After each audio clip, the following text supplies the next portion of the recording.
what is up? You are watching the most exciting show you've never heard of. You're watching a woman take shots live. Yes, you're watching a woman drink. I'm done with final.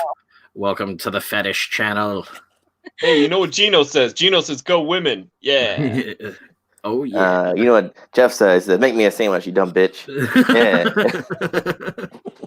Make sure you got the top of the line meat laid out there. I want top of the line meat and cheese.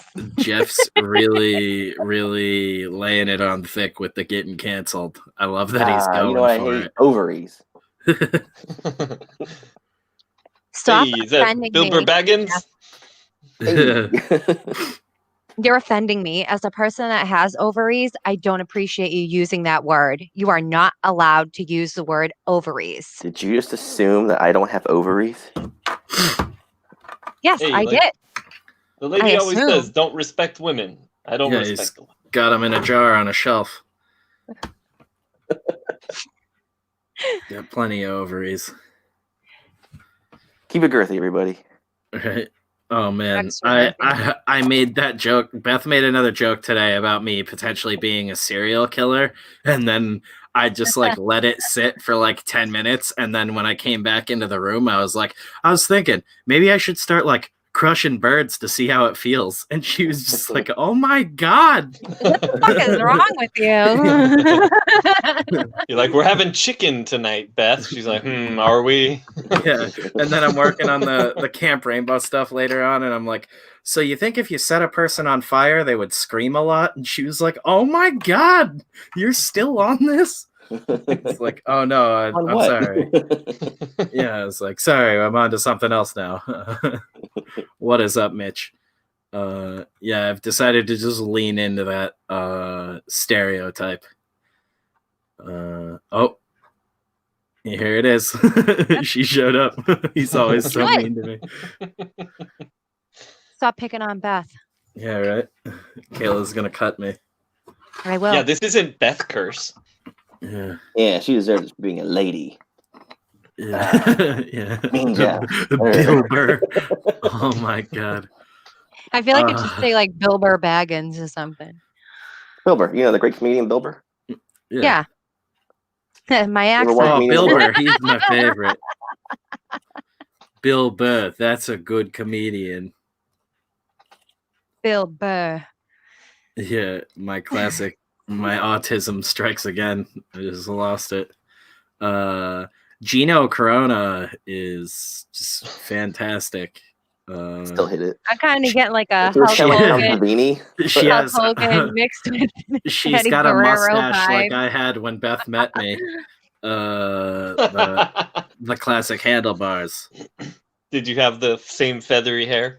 Yeah, pretty much. Had a mullet. Yeah, I had a mullet when Beth met mullet, me, and people think it's a joke, but the eyeliner. No, I had a mullet, handlebar mustache, and I think mascara, not eyeliner. I think the first time she officially met me, I was on I was on a quarter ounce of mushrooms, and I was just walking around a house party with a gallon of orange juice in my hands, and obviously she was like, "Who is that stud?" Probably walking around in some sort of t-shirt and sleeveless flannel combo, looking like an absolute chud. Yeah, a bunch of stupid facial piercings, because one of our friends, Miranda, at the time was filling her portfolio with stuff. Yeah, I had angel bites. My septum is still pierced because I have a deviated septum from cocaine. You look like Ben Foster in The Punisher. Yeah, except gigantic. And I like it makes it sound like a deviated septum. It's like the treat at the bottom of a cereal box. Yeah, I'm pretty sure I could still put my septum ring back in. It would be small, but I'm pretty sure there's still a hole for it. But yeah, I had a bunch of piercings because Miranda was trying to build her portfolio. I let her pierce a fucking star into my arm with pregnancy piercing wire. She just did a 5-pointed star through the meat of my arm just because she was like, "You won't do it," and I was like, "I will." Pregnancy wire. It's basically like thick fishing tube that they use. Like it's like thick fishing wire that they use for piercings when you're pregnant because your stomach's going to expand. They use them for like wrapping up the baby.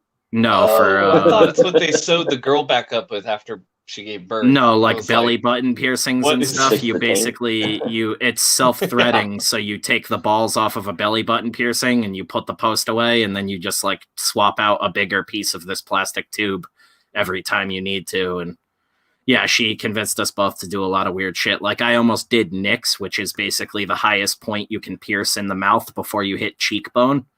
What the fuck? Yeah, why the fuck not, dude? I don't give a shit. You only live once. She almost did my bridge. I don't even want to know what else you consider getting. Logic that only works when you just like move on to the next topic. I can poke your eye out. It's like, yeah, go ahead. Well, I can't. I would do nothing. I would do nothing to my wiener. That's the only like sacred territory, Kayla. Do not even. What else I would pierce? That's off limits. But I did have horizontal eyebrows. No, that would be like an instant pass out. Anything to do with my dick, and I'm like done for.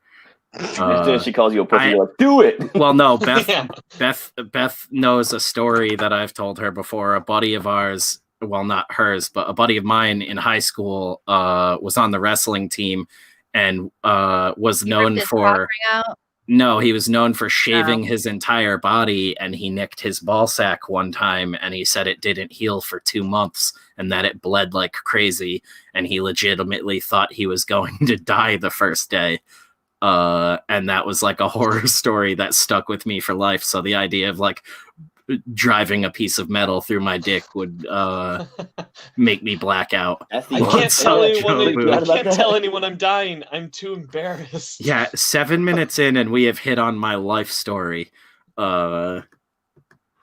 Yeah, but that was pretty much how Beth met me. I was fucking turbo cruising through existence at like 22 years old, probably. Was the dude a swimmer? Why did he shave his whole body? He was on the wrestling team. I don't know why I don't know why it correlates either. It helps with the oil. I didn't mention that we made fun of him wrestling. Constantly for it. Yeah, right. Greco-Roman wrestling. Before everything gets rolling, I just want to put this out there. While optioning myself for Buddy, Spencer told me he's more irregular and not deformed by breath.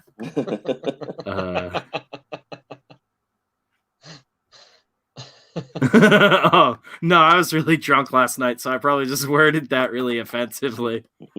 That's hilarious. I was like, oh, he's more of a normal guy. You're kind of a mongoloid idiot. I think you mixed up your words like you and I both tend to do when we're especially when I'm drunk, and I'm just like, I probably mean to say the nicest thing in the world, and it's gonna come out completely wrong. No. What he was saying is like the character has deformities. Ryan, you look hot today. Yeah, exactly. That was the whole thing too. Was like, there's not much going on visually with him outside of the mask, was what I was trying to explain to Mitch, but I was also very drunk. It's like, so it's not too demanding, and like you're not going to be in makeup for hours and everything. That was the big thing, was like, can you throw this costume on quick? The helmet might be a little comfortable or uncomfortable here and there. The helmet might be comfortable and you're going to hate it. Helmet might be a little always says to the hot guys. But that is something like I would probably travel out and figure out fitting it and everything for him for the final.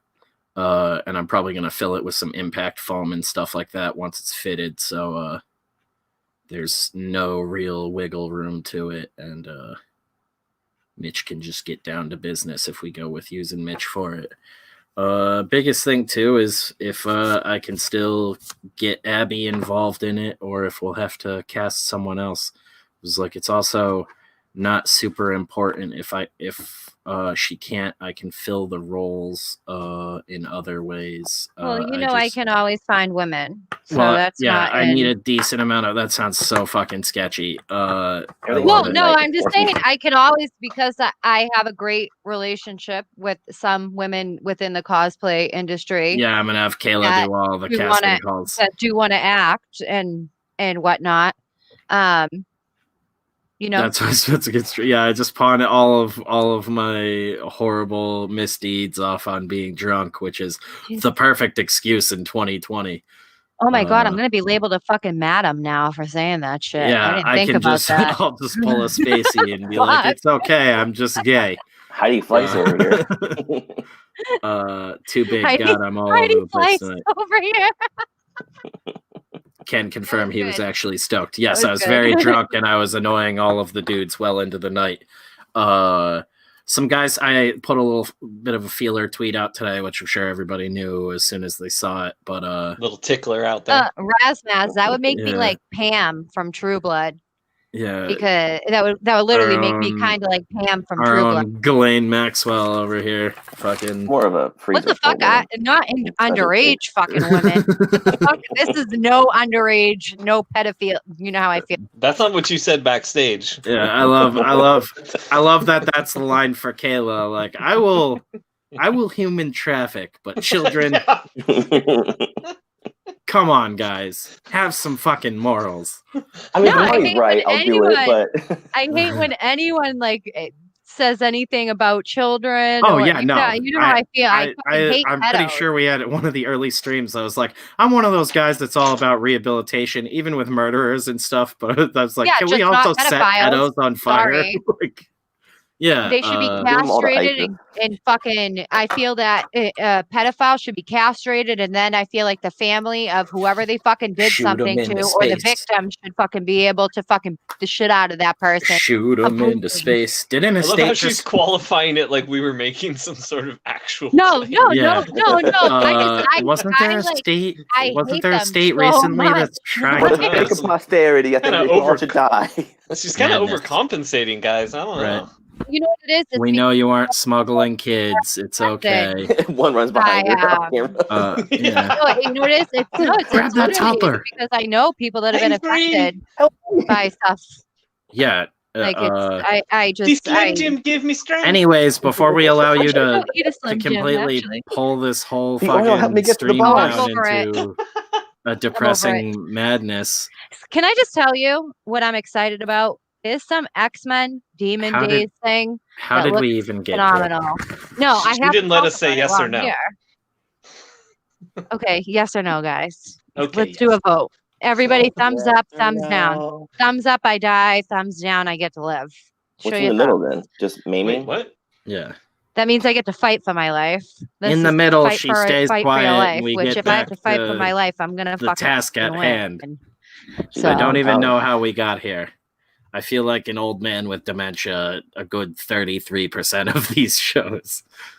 Well, the shoe fits. Yeah, right? It runs in the family. Both sides, guys. I'm going to deteriorate at some point, and all this is going to be left up to you. I'll be shaking because of Parkinson's. So yeah, I'm going to put into the contract that you all have to sword fight over your rights in the end. That's the fail-safe, is when I die, all of the rights go into a free-for-all sword fight. At least my half of them. Well, I have fencing training, so I will kill you all. Yeah. Well, I won't be there to watch. I will show no mercy. Yeah. Film it and throw a VHS tape of Jeff killing everybody into my grave. I'm just dressed like Ramirez from Highlander. Holy shit. Oh, okay. Bye, Kayla. See, she's scared already. That was a quick one. Wait, we weren't really accusing her of that. Yeah, the ATF just fucking bashed in her door. We heard your. What's you say, Ghislaine Maxwell or something? What's the lady from Walking Dead that's now like anti-fucking human trafficking badass? One of the ladies from Walking Dead, I'm pretty sure. I don't know. I watched that show in years. Yeah. We don't care. Lori, I think she played. They're all Walking Dead to me. I think it's the Kill chick her. from Walking Dead. Yeah. Sick Actress Lori Holden. She played What's she holding? what the fuck was her character's name? Andrea. She played Andrea. Lori's her real name. Yeah, she was the one from like early in the show, right? The blonde? Yeah, the blonde that was like early on in the series. She was in like the first 3 or 4 seasons, I think. I think she ends up getting killed in Alexandria eventually. Yeah, like governor. Awesome in the comics. No, she. I think in the show she gets bitten, and then Rick, I think, puts her down. Oh, I thought she went after the governor. I don't know. Whatever. Yeah, she hooked up with the governor. Yeah, she does at some point. She tries, I think, to go assassinate him, and I think that's where she gets bitten, and she comes back, and it's revealed that she was bitten, and Rick like kills her. I'm pretty sure. Well, anyways, what happened with her? What's she doing? She helped take down a huge like child sex trafficking ring 6 years ago now, and she's been like working with government task forces fighting human trafficking like since then. Damn. It'd be crazy if she like went in with the SWAT team like all armored up. She's like, let's fucking do this. She went undercover with prostitutes and like interacted with the fucking sex trafficking ring. Like, it's a fucking insane story. She's just like, these guys thought I was just a really, really weathered 16-year-old. Yeah, right? Well, it's probably par for the course in that line of business. They're like, yeah, she fits. Yeah. Oh, this one must be experienced. Hey, boys. The FBI got 16 Kayla. tonight. Come on, let's get it on. I'll kick her tires, hey? We just come back and Kayla's all duct taped up and being dragged out by dudes in SWAT gear. I highly doubt that would be the case. They would fucking return me instantly as soon as I open my mouth. Yeah, I think she went to hang out with the governor at some point, and I thought she was like going in to like try and assassinate him. She joined with the governor for a while. Yeah. I didn't. I really wasn't. They were like smooching to the and show. stuff. Yeah, this chick, yeah, and she inevitably, I think, gets bitten, and I thought Rick put her down. Like they go into like this weird like shack room. Someone puts her down. Yeah, I think it was Rick because they go back. They were kind of buddies. Oh, wait, no. I think Rick goes back there and gives her a gun, and she might do it herself. Yeah, because she wanted to take out the governor after finding out all the fucked up shit he did. Yeah. And helping him. She ends up getting bitten. That's what I'm saying. The only person that stays with her. Yeah, that's what it is. Rick goes in and gives her his python and fucking, I think she... Yeah, he did. Yeah, She and was I think so annoying. I was so glad when she got killed. Or when she killed herself. Well, that was the whole thing, was she was such a good character in the book, and everything they changed about her in the show made her like a fucking absolute goblin. But she was one of the reasons I kept reading the book. Well, one of the actresses in Smallville was on the other side of it. She was in like a sex trafficking cult and was perpetuating it. This chick like became a total badass and like legitimately stops it. And I remember, pretty fucking awesome. I think it was like 60 Minutes or something did a piece on it, and they talked about her and the operation like after it was over. And they mentioned that in one part of it, I think the night of the actual sting, she got like dressed up and acted as like one of the like undercovers, and it was basically like all like actual like ex-prostitutes and stuff basically there to, it was like getting buyers together. It was a huge fucking sting, and they're getting buyers together with like kids and shit on scene. Yeah, Andrea was horrible in the show, but that actress in real life is a total fucking badass. Yeah, that's awesome. Really nice person too. Yeah. Well, I feel like those are the best people, are the ones that are actually about it. Ironically, she was in The Mist it was an as well. actress stopping the pedophilia. That's the funny thing too, is she's amazing in The Mist. From other actors. Plays like the exact other character, like the... She's almost just her neighbor's house. She's like, there, see the kids right there. She's like those cages. She's like the mirror opposite. Right in the front lawn. And feel good ending if there ever was one. When Scully went missing, she took over in the X-Files. G Stu, what's up? Yeah. She was in the governor in that show. Who the fuck was she in the X-Files? Look it up. She was the blonde. over and Scully went missing. She was the The blonde. blonde. Yeah, thank you. 11 was like 8 seasons. She was that The girl. blonde. Hold on, I can't remember the character's name. Holy shit, Kayla, you are just the best. I can't remember that. Marita Kavararubius? Some shit. Whoa, that's a Gino. name. Her name's Laurie Holden, the actress. Yeah, I know it's Laurie Holden. Holding a gun to a pedophile's Good- head. That's what Hey, Good luck. no, my sack is not off. No sack off. remember the fucking name. It's way too long. Maria. Yeah, that's what I was saying. I just said her name. Yeah, she was the chick who looked like knockoff Scully with blonde hair. I just forgot it was her with my little kid Yeah, brain. Hootie was right. She does kind of look like Katie Sackhoff. Prettier than Katie Well, Sackhoff. she just looks like Laurie Holden cosplaying fucking Scully here.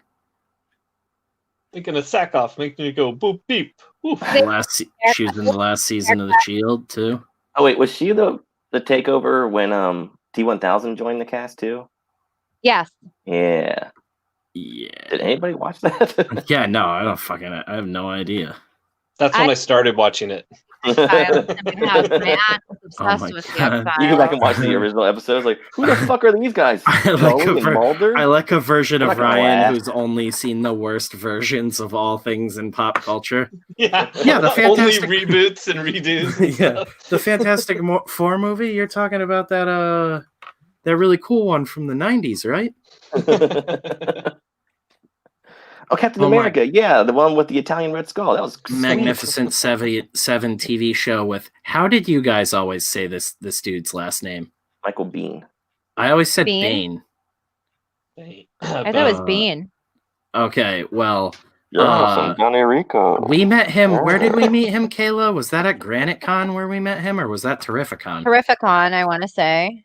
My brain, you know me. I think it was Terrificon. I'm pretty Scrambled sure eggs. it was. I'm pretty sure He it was Terrificon. was out of it wherever we met him. I walked up and was like, "Hey, man, great to meet you." I didn't want anything signed or anything. It was just like cool to meet him, shake his hand, like fucking Kyle Reese. Holy I only start shit, watching man. shows when the cousins enter. When they bring the cousin, like in the 6th and 7th season. Dukes of Hazzard. when they Replace replace cousins. when they replace someone with a third-rate Baldwin. Yeah, I didn't watch Starsky and Different Hutch. Strokes. yeah, Different Strokes. I waited till they had the redhead kid. Oh my god, just the worst. I'm gonna try the Simpsons yeah, this year. I hear it's I good. have to. Yeah, I Ryan's have is a to- big I have Poochie to fan. change Fuck the- me. I gotta change the subject. So there's this comic No book, way. X-Men Demon Days, that I hope X-Men, will never heard of save the X-Men franchise. Granite Con last year. Okay, that was what it was. Did you say Seriously. X-Men French fries? Sounds delicious. Cut by That- Wolverine's claw. I'm sorry. I've been disappointed with half of the X-Men titles. Well, I would say 80% of the X-Men titles. You and the rest of the world. I know. I'm never so disappointed in X-Men titles. Maybe Don't not go in the zero, get titles, yourself but a in the hero. content of the fucking books. I don't You read can't be them, so I'm not disappointed if you disappointed. don't buy them. Exactly. You know what? But I grew up. My dad was such a big X-Men person. Like I grew up loving X-Men. I mean, he loved Fantastic thing, but nothing really. I mean, I had that Give him a badass line. Let him tell us show about and it. everything. He's not here right now. I'm at Ed's house. So, Call him up. but no, right now he's watching Mandalorian because he didn't watch it last night.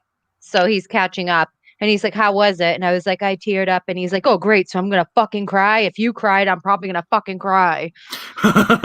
So angry about it. Yeah. And that's If just it how made he my is. daughter a bitch, it's gonna make me a bitch. I'll punch this TV out. Yeah.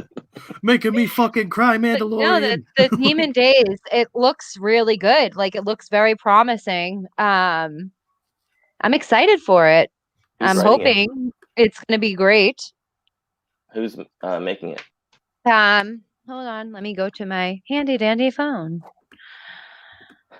I feel like fucking Steve from Blue's Clues. I'm just waiting for the little dog. Bow, bow, bow, bow, bow, bow, fucking pop out at this point.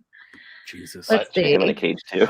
I forgot I put on a video in the background to look at something really You know quick, what? and it Stop started playing exploiting what's in your audio. basement. I live in an apartment. I don't have a basement. Peach Momoko. Yeah, it's just presents stuff he puts in Demon his Hate. neighbor's house. And I killed already. Yeah. All right, guys, I'm putting this in here. So Peach Momoko. What? Peach.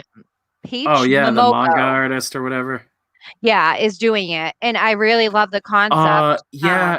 Did I not just say this like a month ago on these fucking live streams that Marvel was just going to dip into the manga scene and get a bunch of famous manga artists to save them from poverty? Didn't they do that like years ago now? They like probably tried did it it. once in a while. But yeah, from we what already I'm called seeing, this like, before. article, They've tried it in the past, but now they're going full tilt with it. Sorry, I'm watching a video in the background on how to make human intestines, and Kayla saying just brutally obvious things that we already know is brutal. Set me off. Like, no normal. I'm just sitting here looking at how to make intestines and shit, and she's talking about some bullshit. Yeah. She's talking about X-Men, weirdo. Literally, go gut someone, then you'll know how to fucking make intestines. Oh, I've already done the research, Kayla. I'm just trying to find the materials to make it look as close to the real thing. SpaghettiOs. Oh man, I was doing a bunch of Adam Warlock says Gina looks like Dave Navarro. Holy shit. Really does. Oh god, you're gonna ruin Gina Carano for the world. Gonna ruin Dave Navarro. He already did. Jeff's about to ruin Dave Navarro. He's going to fuck Come him. here, little guy. He's going to fuck him, and then it's on to Danzig. Yo, you want to fuck? I bet you Danzig says fuck with an O. We're gonna fuck hard. Speaking of human trafficking stuff, Liam Neeson didn't go undercover, but definitely spoke out a lot after Taken. Met him at an event fundraiser for safe houses. He just does he works with the ATF and does phone calls to actual human traffickers to do his fucking phone call from Taken. Threatening them. Holy fuck, it's actually Liam Neeson, man. And then he doesn't shut up about it when he's talking to normal people at fundraisers and stuff. Yeah. It's like, let me tell you how cool I am. In an Australian accent. I can do an Australian accent, I can. That's the only time I got the Australian accent right, was trying to do Liam Neeson. That's the trick. You figured it out. How many fucking people I've gotten untaken. Top of the Bobby. I don't know what you're talking about, but I think I'm going to cast speak as like this for Frankenstein? the rest of the stream. Oh, listen, guys. She's so smart. Who'd we dead I'm name? just going to speak like this for the rest of the stream. It's going to work. We'll be fine. Oh, we'll God. have more viewers. I was wondering that today, actually. Can you just talk like a regular girl? You mean with my work voice? You have a work voice? Yes. There's no, hey, motherfucker. Isn't that like code switching is what they call it? Yeah. Yeah, can you code switch for the movie, Kayla? Sure. And not in like a lazy... Not in a lazy British way. Well, yeah, if I'm doing like a regional thing and all of a sudden one of the girls is just like doing in Connecticut. One girl is just hardcore Boston, like out of nowhere. Like I have to throw in a line like, yeah, she just moved here from Boston. Oh, hey, what's up, motherfuckers? No, I mean, with my work voice, I have to speak like this at all times. I have to speak clearly and concisely to people. So hey, I you often want me to park the speak like this car? at work. You know, it's also my phone voice, like, hi, thank you for calling so-and-so. How may I help you? Ah. Yeah. Also, aren't you allergic to like everything red? No, I'm allergic to more to like blues. Oh, okay. I thought you said reds before. No, like blue. I'm allergic kind to of Green blue Lantern or something? 105, blue Okay. 106. Well, that makes way more sense as to why you wear like the old school red Not allergic to what, I lipstick tell all you the that. time. Hey. I can't, you know, I'm allergic to makeup in general. There's only like 3 brands I can use. Yeah, well, I'm going to need to know what you're allergic to if we're spraying fake blood on you. Oh, fake blood, I'm fine. Because I literally had my You whole... try all the time. Jesus I knows. know. I only know from like doing zombie makeup. Oh my god. She checks her allergy sheet because she went in and they tried a bunch of fake blood on her. I spray her with fake blood on set. She swells up like a fucking blueberry. Hey, you know what? I have an EpiPen that would make for a great fucking scene. Just like, go cool. with Kayla it. plays 2 roles. with my EpiPen. Kayla gets 2 roles. We get 1 kill out of her while she looks like normal Kayla, and a post-kill where we get to kill Sloth on the set.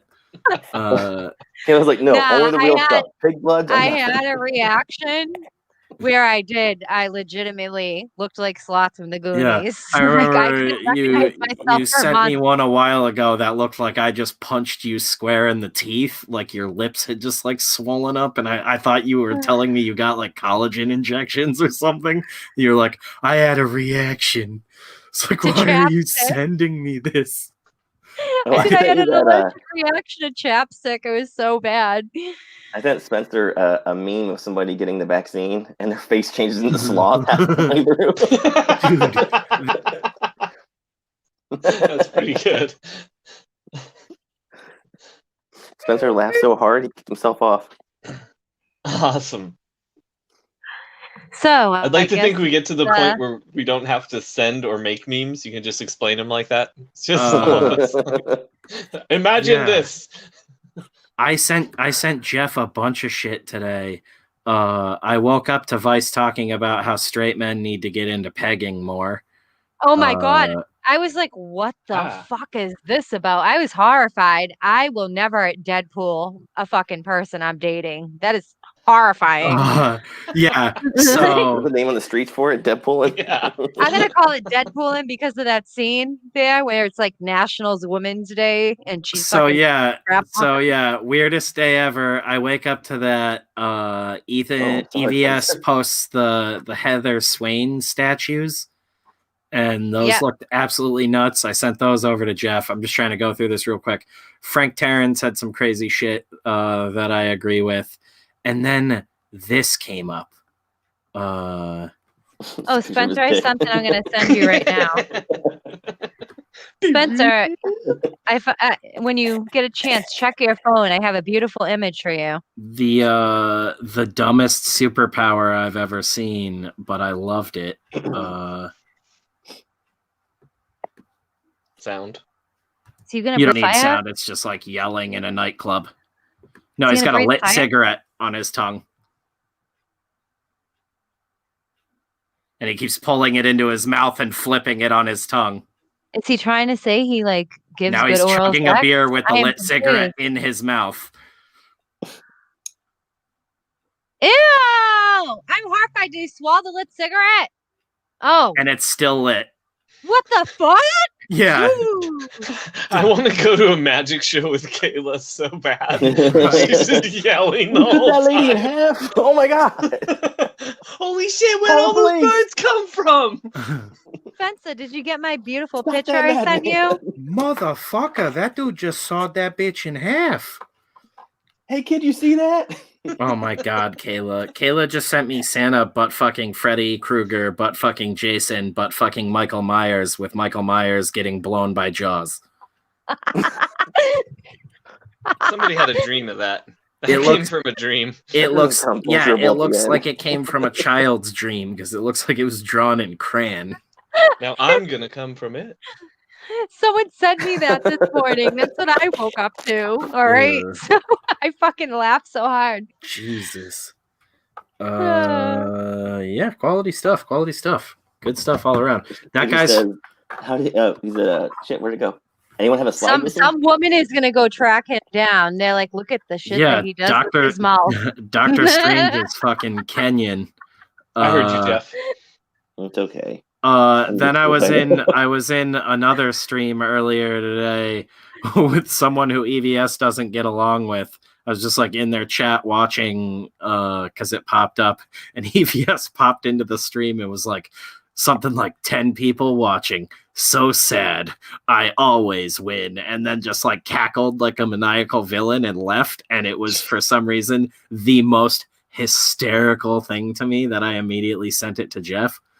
What is up, Colin? I was just like, this is like maniacal, like mustache twirling levels of YouTubing. and it's hilarious. Oh, and then this was the fucking crown jewel. EVS trying to outdo Jake Paul this week. Oh yeah, just calling out everybody. Throwing water balloons at Dylan Banner. EVS has way more finesse with it. I'll say that. The Paul brothers are just fucking ridiculous. So this show, Renegade. I had never seen, but I feel like I need to go back and watch all of it. Renzo Lamas. Oh, I know. Like I USA Network, I think, back in the day. Yeah. Can I share audio? Yeah, I used to watch it all the time. Yeah. Let me know if the audio was on works. at like 10 or 11 at night. It was nice. Good late show. No audio. No audio. No, there is. There's audio. I can't turn it on in this. It's just quiet. That means he kind of looks like William Goggins or whatever. Goggins, what's his name? Walter Goggins. Yes. He kind of looks like him. God damn it! Damn you, Tweel. I love a t-shirt vest combo like that. You gotta bring it back. And it's insane how strong his jaw is, but how non-existent his chin was. It's like a half inch of chin and then lip. Like, fucking insane. Yeah, EVS going off. I thought it was so funny. It's like, you've already won. And he's just showing up to be like, I have defeated you. Comics will forever be hilarious to me. I love it. Before you. Yeah. Oh, Spencer, you need to fix the avatar. I don't need to fix shit. Oh yeah, I need to resize yours. Yeah. I keep thinking you're talking about mine. My avatar. Shut up. Fuck you, bitch. Now I just have the nipple. I just have the nipple right now. So. Yes, that's what it is. Everybody's nipples look like a little man. Yours don't? Not Gino's. Some people get them tattooed to look that way. Leave them alone. Gino be showing hers off on the internet and getting like banned from Instagram for it. Gino's are a couple of spicy pepperonis. I tell you what. I own the series on DVD. No Hell pepperoni nipples. I need to get that series on DVD. Ain't no sausage crumbles. Gina's got the salami. No salami nips. Dude. I wasn't talking about the nips. Check out all of these. They're like chicken palms. Check out all of these bad boys. On a plate of spaghetti. That's awesome. Dude, you can do that with some sausage and shit. Yeah, or I can make it not fucking rot on set since we're going to be shooting over multiple days. You can do it with bread. My cousin's a fucking baker. I'll have him bake. No, again, I'm not going to bake bread. I'm going to fucking make them, Kayla. I got this handled. Use foam. Oh my god. Use monkey bread. Let's all just start yelling materials. Yeah, smoke crack, all right? Well, we're all just throwing suggestions out. Sheet to cop it. All I know is one of those things looks like a used tampon down there. So whatever that one is, don't do that. Laser cut it out of wood. I'm not doing that. But making some of these and some other fake organs for a potential disemboweling kill, which will be really easy and cheap to do. The big one, which I think Mitch brought up earlier on Twitter today, was I wanted to do a split in half. And I think I figured out a way to do it. I'll have to build a dummy out without doing a full cast of a person, but I think I can do it successfully. It's going to take some sculpting and stuff, and it's going to look really gross and ragged, but I think with like the clothing torn up in half and like still on the person, I can do it. And I was thinking you have basically Buddy facing towards the camera, the victim in between Buddy and the camera, victim's back or front, depending on how good the head cast is, facing the camera, and basically you would do a reverse shot for the first swing. So for the contact with the head, you do a reverse shot with the real actor, so it looks like Buddy's swinging down the axe on him. Then you cut to our dummy head and dummy body, which is basically hollowed out fake body with real cast hands in the clothing and everything.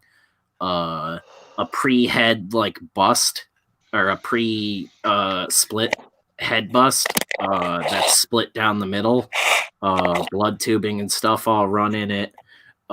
So after the reverse shot, you do the first hit with the axe of the dummy head where it's pre-split and it starts to fucking split. You start spraying the blood and you keep having them hack through the fucking body, and you get all the way through it and you have the organ drop. But I'm thinking we have like multiple swings with an axe or something, just completely fucking hacking a dude in half. It'll be wildly unrealistic, but try to shoot it as grounded as possible. And on the final swing, when the body splits in half, it falls in half, and the camera will be like panning down on the organ drop slowly, like as the hacks are hit. Nice. It'll be gross. Now, for intestines, since you like reaching out to people for weird ideas, I always thought it would be like if you knew somebody at like a condom factory and you could get the condom material before they slice them. Oh yeah, right. A long thing of that would be perfect. Just fill condoms whatever you put in it. Yeah, because whatever you put in it, it'll look like that color.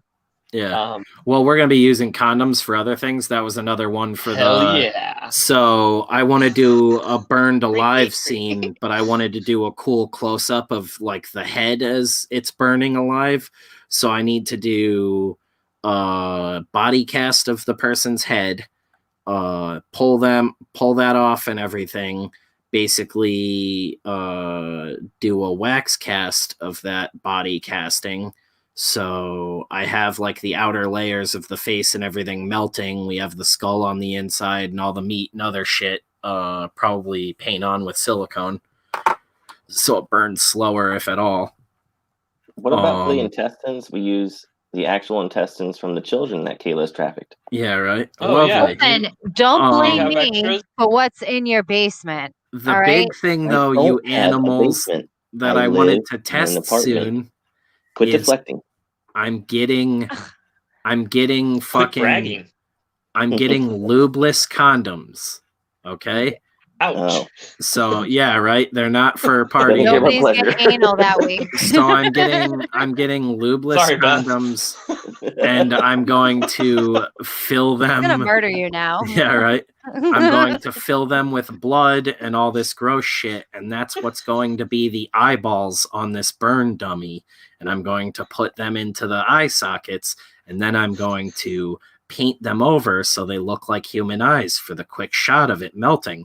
Then when it's actually set on fire with gasoline and the dummy bursts into flames, for the close-up shot of the bust, the eyes will pop, hopefully, and spray blood everywhere, and it'll look really gross. And behind the condom eyes is going to be all sorts of other gross shit that'll burst out. And How it'll am I sort of gonna die? come out in stages.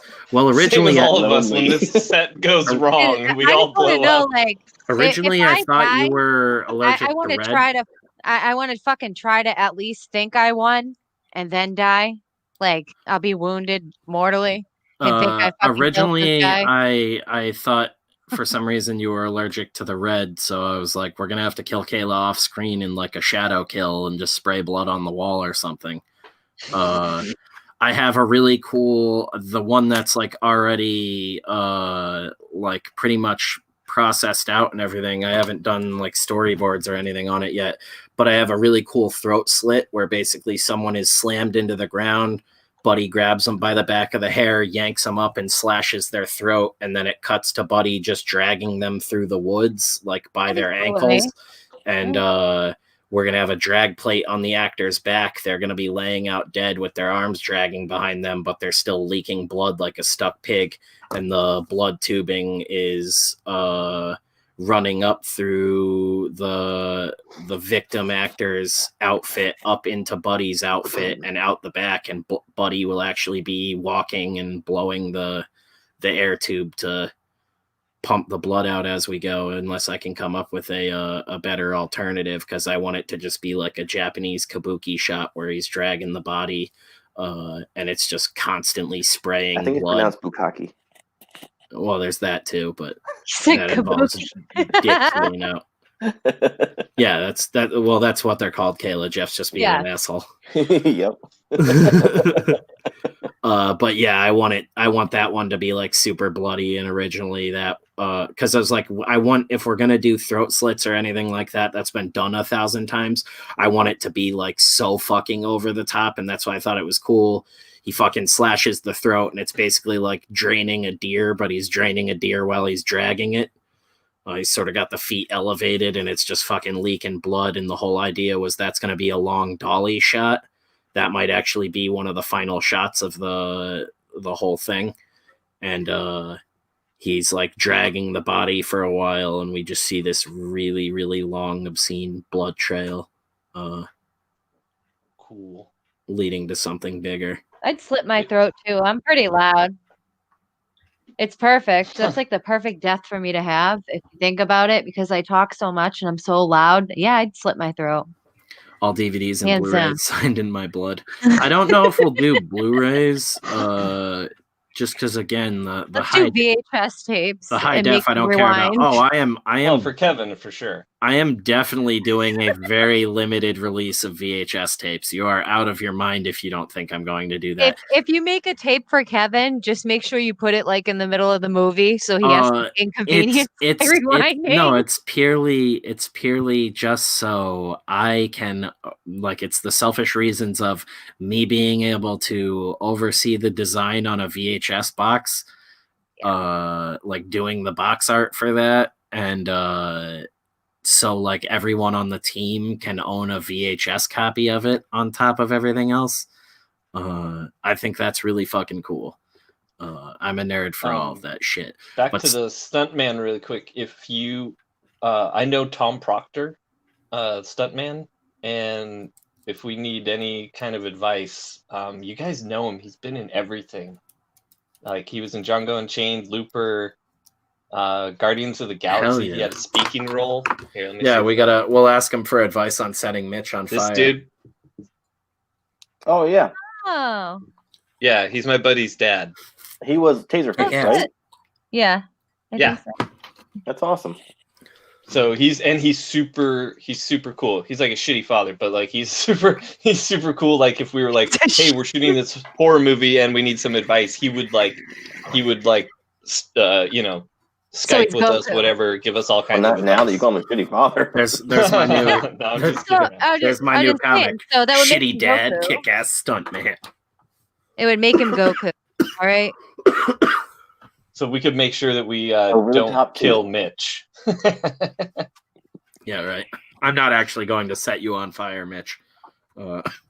I'll be doing it. Yeah, Jeff will be the one setting you on fire. I'll be behind the camera with Ara, most likely. How weird. That is the strangest thing, is like things are actually starting to come together, and like talking to people today, I'm like, I'm already in the producer's chair for things, but I'm like, I already am feeling John Carpenter on the, I'm definitely going to come up with a bunch of pen names for all of the different roles, because Make sure you get a keyboard too. Yeah, so just walking around just singing Big Trouble all day. Yeah, Big Trouble. Oh, dude, that set, however many days that's going to be, is Jeff's going getting to be on keyboards. fucking ridiculous. No, Like- Ryan, you're coming to do the music score, aren't you? No, that's We're gotta gonna be. do it with a ukulele instead of a keyboard. Like that set is going to be so bonkers if we can pull it off. I'm reaching out to the dudes on Cumtown to see if they want a cameo and get killed in it. God, that'd be shit. so funny. Especially after they just rented a cabin for like a week to record episodes together, and the cabin is like fucking 35-40 minutes from where I live. I was like, oh, so they literally come out here to vacation. Like, I can definitely get them. I don't know what they'd want for money, but to get them just in, like, I do want like a good makeup the artist. like the paint. Oh, shut the fuck up! Shut the fuck up. I want a good makeup That's like artist. the least of my worries. I was even talking to Beth about that tonight. I was like, I'm gonna have to find someone that's like all right at like making people look sort of like they're in the late 80s, early 90s. And there's a couple little things I need to pick up. Who do we know that works for porn? Oh yeah, porn. That I could just hit up someone my that does buddy Dan. makeup and porn. I Fucking go back there. do I it. wouldn't say Gino works for porn, but Gino doesn't shy away from the camera. Hey. All right, I'll hit up my buddy Dan about it. We're gonna have so many gallons of fake blood. Gino's pink sock is ready. so much blood tubing. I'm ready to die. Call me Notorious B.I.G. Yeah, I don't know what kill will do with you. Not the scalping. I'd preferably like to scalp someone who doesn't have a lot of hair. You need to scalp someone with short hair so that way you can bond a bald cap to them. Thank you, Captain. Well, I'm a hairdresser. Yeah, I know. I literally just said I want to scalp someone with shorter hair. That is the exact reason. All right. Yeah, we'll just scalp the bald guy. Yeah. That's the great thing too. Like all of the people on set. I even said that to Mitch last night. I was like, if it works out and Mitch ends up playing Buddy for the most part, we're gonna do like they did on the original Halloween. And for one scene, Mitch will probably just play like a counselor or some random hiker or something and get fucking offed by me. I'll don the outfit for one scene and smash Mitch's head in. Actually, speaking of which, I forgot I have it right behind me right now, but kind of hard to see on the close-up camera, but the distressed jacket right here. That's the collar and everything. It's fucking huge. It's all beat up and ready to go. Ready to chase down some teenagers in this. Yeah. Once we have a full cast list and everything locked in, I'll be able to order shirts and reset shirts and all that. That's the big thing is I'm going to block everything out and plan it so much so I know how many resets I have. Some stuff is just going to be a one and done because it's just too expensive to have resets on. We'll have rehearsals and stuff like that. But like the burning scene, there's no real people, but there's like dummy effects. And unless the dummies end up being really easy to build, I can't keep doing it over and over again. Same thing, sort of, if we do the split in half scene, you can sort of reset the dummy head, but resetting the body and the scene itself over and over again is going to be kind of hard depending on what the setting is. Yeah. It's cool having Ara like tentatively on board as well too. A vintage ball peen hammer we could definitely use. I wanted to do stuff like that where I don't want any like brands being seen so much. Don't want to do anything too derivative of anything that's already been done before unless it's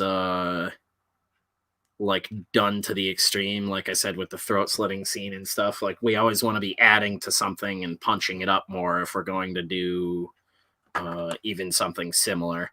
If I don't do the scalping, I thought a face peel would be really cool, like Buddy come up from behind someone, grab them by the top lip and just like peel the whole top of their fucking head skin off. Yes. And that Face would be peels are so wonderful. Right, that would be really easy though. You basically do a head cast of the person and only put a little bit of silicone in the part that you want to peel off of them, and then you attach the top part or whatever where you want it to stop peeling to their head. You have the bald cap on and everything. Obviously, by that point, put the fake hair on it, and you just fucking roll camera and do the quick pull. What's up, Sci-Fi for Me TV? Welcome. Oh, he did it. Spencer, you win a sticker. Yeah, I'm not drunk and I didn't overthink it. Saw it and went for it. Yeah, nice. Yeah, Mitch, that'll totally work.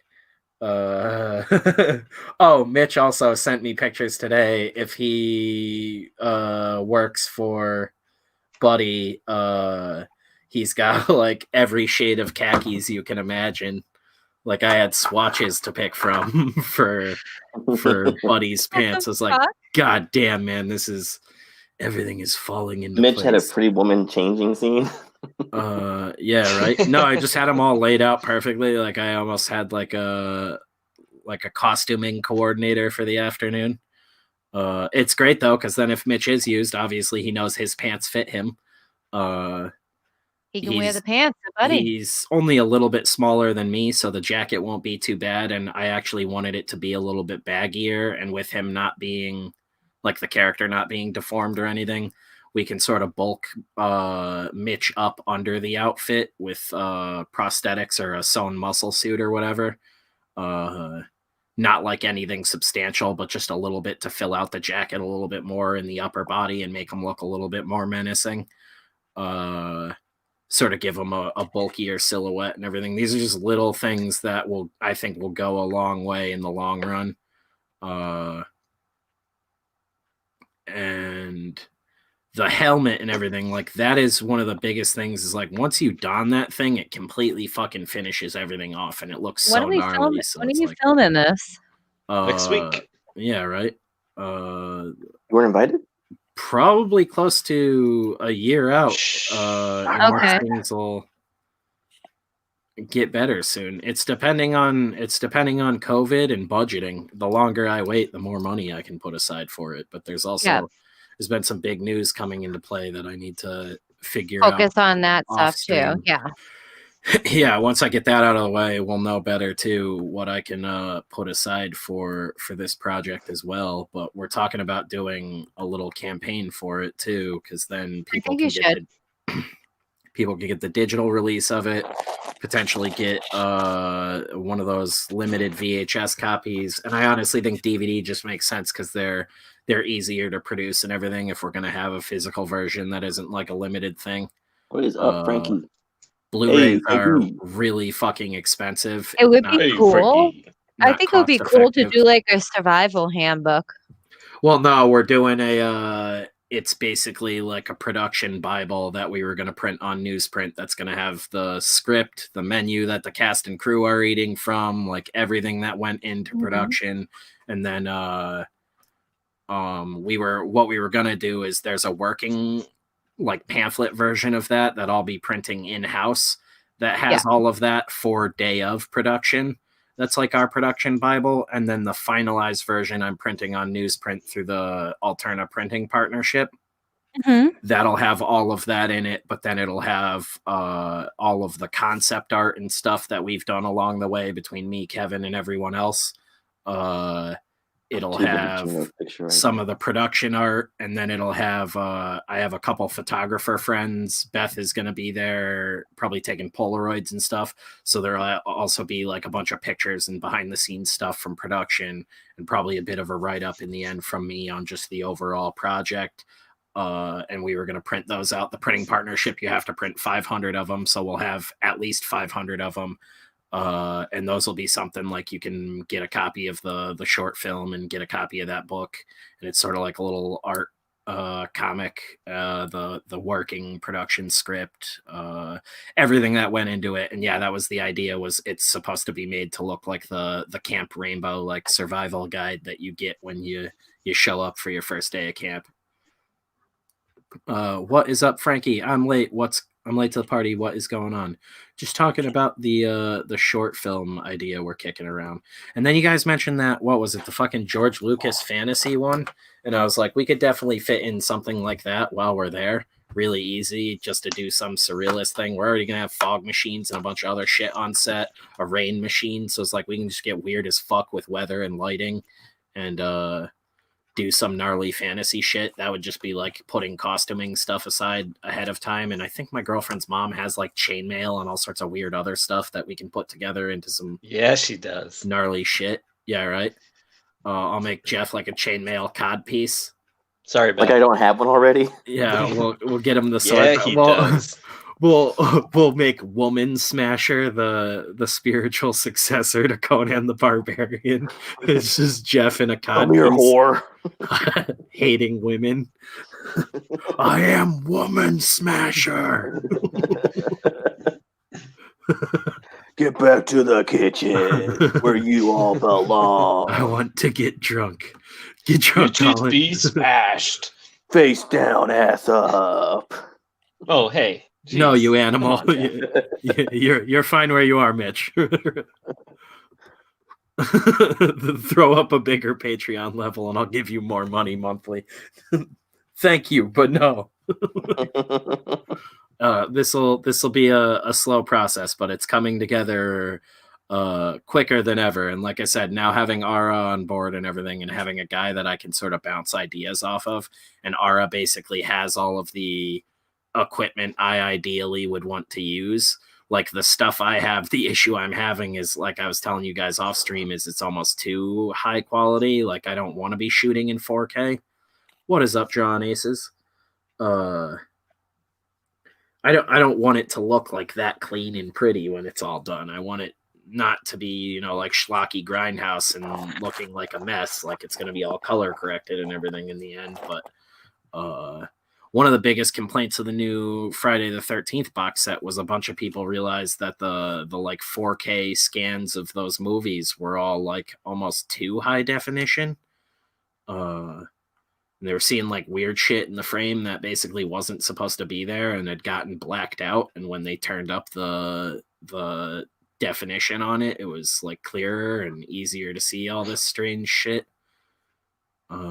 It's almost like the reverse of artifacting, I guess. But yeah,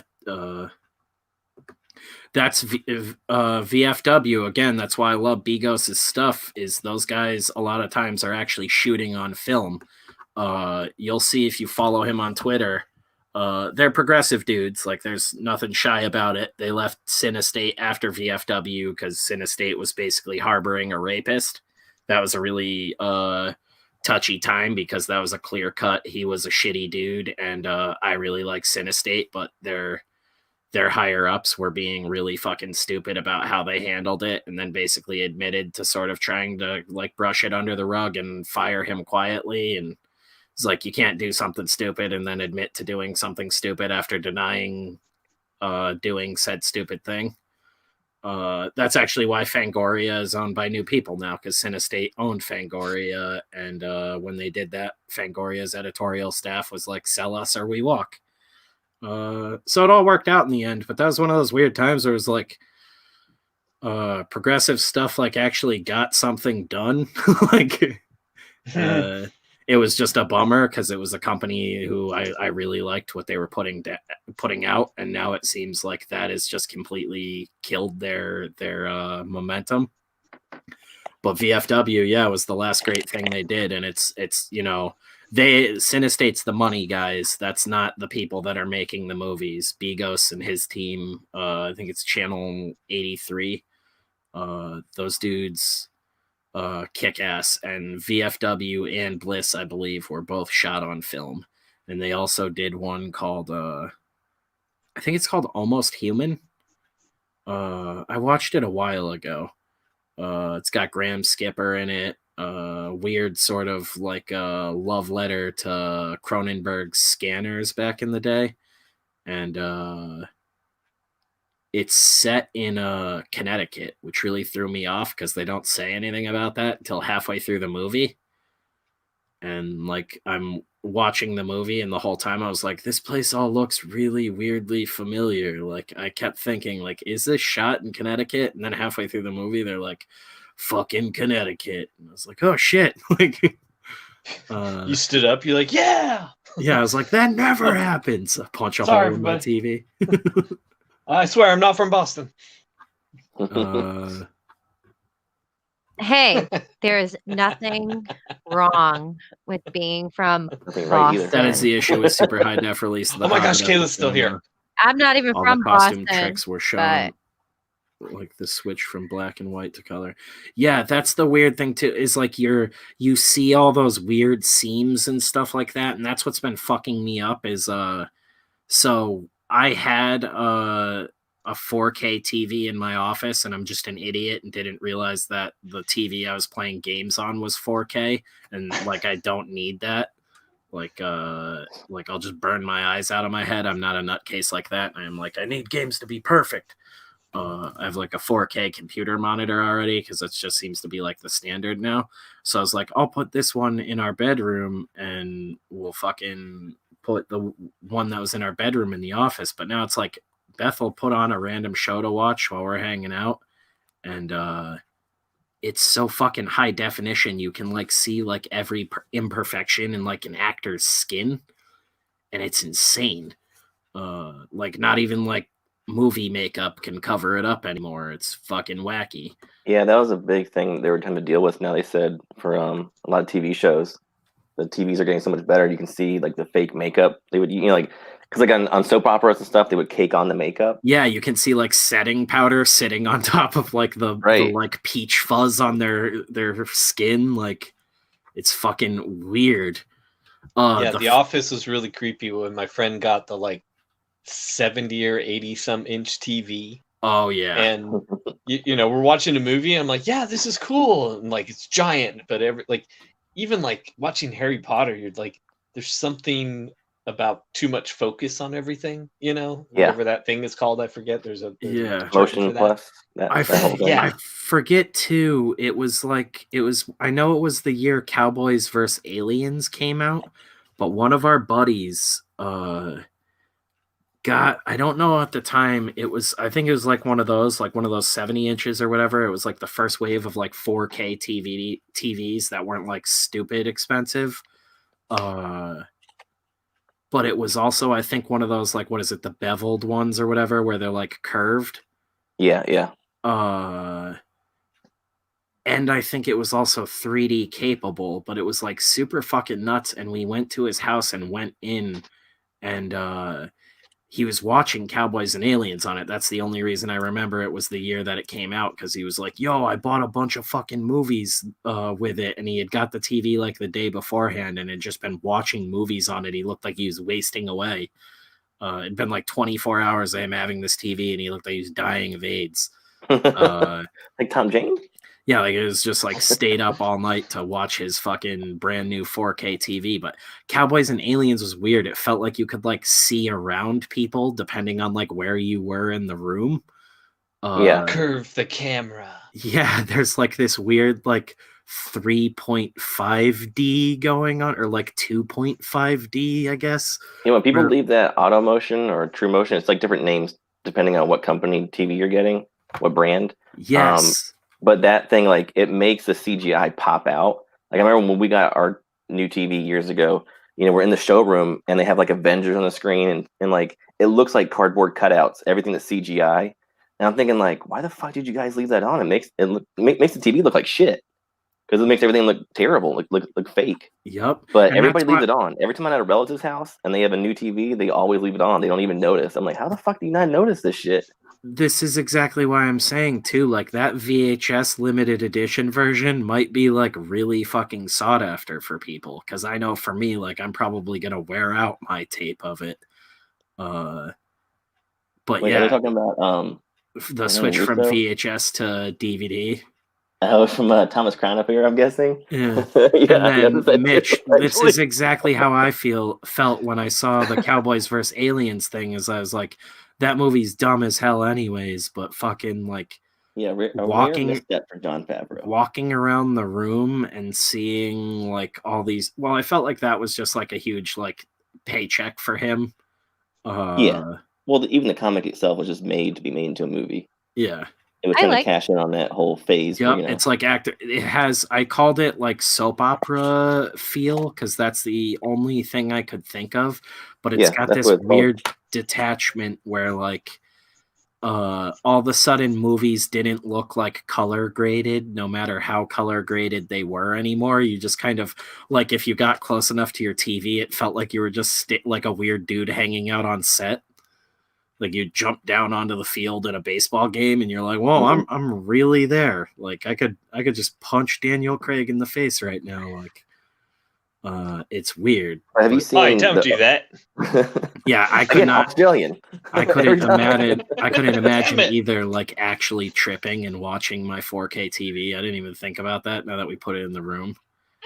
It's like just trip dick and stare at that TV, be like, oh my God. Have you seen the LG OLED TV? That thing's insane. That thing's awesome. No, I try to avoid TVs and stuff. Like every time I go to Best Buy, I have some dude like yell at me about them. I gotta get going. I have an early day. So. All right, nerd. Bye, Kayla. I'll talk to you guys tomorrow. Have a good night, everyone. Have a good night, chat. Have a good one. We'll figure out a cool way to kill you soon. Yeah. As soon as he said Rene Russo, I was like, yeah, I know what you're talking about. Because I noticed that too. I saw it on TV like a year ago, and I was like, she doesn't look that hot anymore. What happened? Like, the same movie. How does it change? Animals. But yeah, the OLED TV from LG is like the best one on the market, and it's the only true OLED TV that they haven't, unless they're like licensing out. I think Sony will use their license, but like Samsung has their competitor, which is the QLED TV, and they present it like it's the same, but it's a different system. The only true like organic light emitting diode is from LG, and that TV looks amazing and it has, you know, true black, which most TVs don't because you're backlit and stuff, you know. Whoa. Awesome. Jeez. It's great. Yeah. Hey, this is important stuff, okay? They cool with you Can it calling be them that? A blackist like that? Yeah. It's about true black, okay? Jeff Elkins, black supremacist. What are these true blacks you speak of? I'm just saying it's not like Talcum X over there. You know what I'm saying?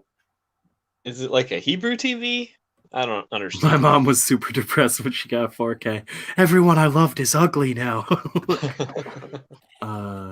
Yeah, LG. Yeah, life's good. It's the best one. But it's like it's the depending on best one which because it's version, got a it's like microphone the CIA can listen to $8,000. you on. Boys, we're at almost 1,500 officially. YouTube is on some absolute fuckery. Our hours haven't updated since the 17th. Peter, there is a flag, and it's gorgeous. Oh my god. Talcum X. I just said that. Holy shit, Keep that is asking me excellent. like what I'm talking about. I just black you out. Oh, Dude, who's did you guys racist see, now? Wait, did you see in Yeah. the chat here? It says Talcum X. Did you see that? Dingers. Jeff, you hear that one? What one? Talcum X. Who? My name's Talcum X, and I came to have sex. What? Mitch says the best TV I ever bought was a TCL. When they first came out, it compared to $3,000 Samsung spec-wise, even beat it in some, but was only $1,200. Yeah, TVs are getting better and better every year and cheaper. Yeah, I want one of those tube TVs that came with the wood all built around it, and it took like 8 grown men to bring it into your house. Now, did you ever have one of those TVs where you like once it dies, you put a new TV on top of it? Yeah, you just I used to shot have it. one of those. Yeah, you put it It's a down. piece of afterward. furniture. Yeah, you just built your house out of TVs. You just screw them together as you go. They weigh like 1,000 pounds. Yeah, dude, those were obnoxious. Or when they upgraded from those into just like the giant box TVs that were now like plastic versions of that, but still somehow weighed 1,000 pounds. Mm-hmm. I had a buddy who had one of those shell ones when they came out with the first flat screens that were still like giant boxes like that. But they were like, yeah, but the screen's, it's flat and it's backlit. And the backlight was like a huge, like 3-foot wide box in the back of it. It just gives you cancer as you watch it. Yeah, dude. Well, no, my buddy in high school figured out he could fucking break the back case off and grow weed in the backlight. Of course. Yeah, so in high school. I mean, it is a box. Yeah, in high school, anytime the That's any TV box. was on in my buddy's house, it meant his weed was growing. I remember like the first big screen TVs were like a canvas screen. Yeah, I remember when we graduated high school, he had bought a couple of the same TVs on eBay again, and he would just have them on in the basement. He'd be like playing WoW on his computer, and he'd just have those TVs on growing weed. The good old days. Colin says I paid $35 for a 35-inch tube TV. Makes my retrograms look pretty neat. Wait, what is he talking about now? Yeah, I have a friend who does retro games, and he goes out and finds like perfect old TVs, not to like get a grainy quality from them, but to get the perfect aspect ratio and size for the Well, yeah, and certain games pixelation won't work on crisp. regular TVs. Like Duck Hunter, you have to use a tube TV. Oh yeah, because the way CRT it or whatever reads the the fuck light. it was. That's right. I didn't even think about that. I mean, I understand how that works, but I didn't even think about that translation. Yeah, because we were gonna buy it a long time ago, and the people at the store told us like, "Oh yeah, you can't use it unless you have an old TV." Yeah, there's a bunch of chicks in the horror community, and all of them have like a tube TV, VHS collection, NES, and Super NES, and I never like made that distinction. I always forgot that was a thing.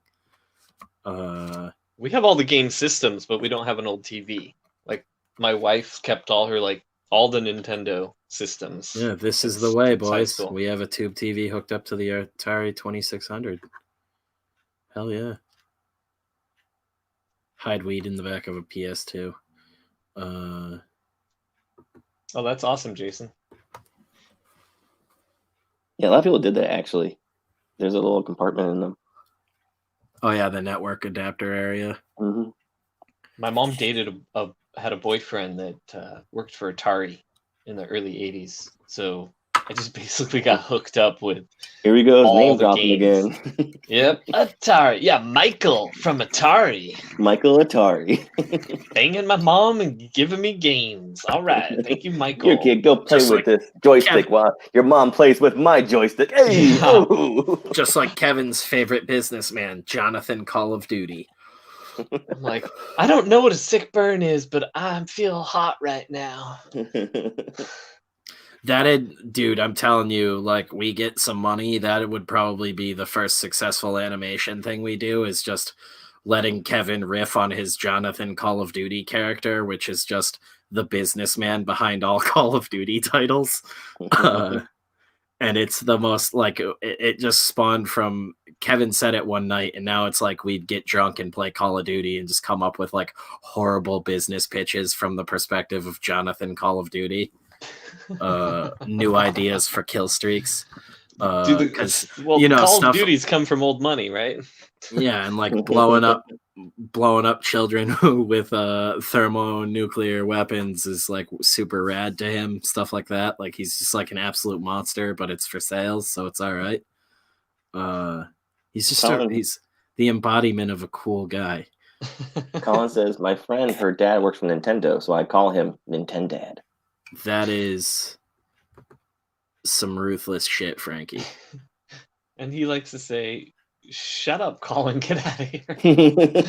Did you guys see back of my house? Did you guys see that it was obviously probably fake, but somebody shared that fucking coffin listing from Amazon today, and it was like a white linen lined coffin on Amazon, and the top rated comment was "No complaints from grandma," 5 stars. Dude, I lost it. It was just randomly on Twitter. Was just solid gold today. The Lamas stuff. It made me immediately be like, I need a Lorenzo Lamas trench coat. I'm going renegade, Beth. Whoa, I'm going full renegade. I just fucking refreshed it as we did that, and some human-faced cat showed up. That was horrifying. I feel like Colin would be that character in a TV show that just pops up because they're everybody's favorite, because he always has like weird stories or a weird entrance. This cat is like an angry Japanese man. Home Improvement, the neighbor. He'd always talk to Tim Allen and tell crazy stories. Dude, this cat is a fucking shogun in a samurai movie. How are you guys not seeing this? It's just listening to Jeff. The cat's not a subscriber, so I was giving Jeff first. Pissed. It's not real. No, I'm not going to believe it's real. What are you talking about?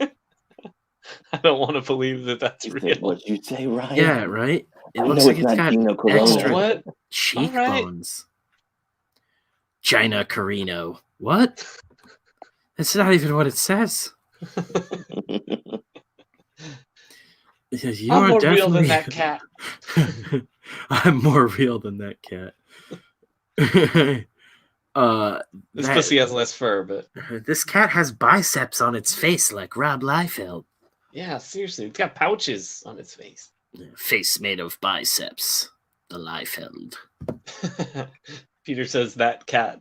Peter Engstrom says that cat is Pai from Kill Bill. Yes, Buys totally. and tries. He took my eye. Dude, he was such a like woman get in the kitchen kind of guy. That was pretty funny. I learned everything from him. He was my master. Rob Liefeld was?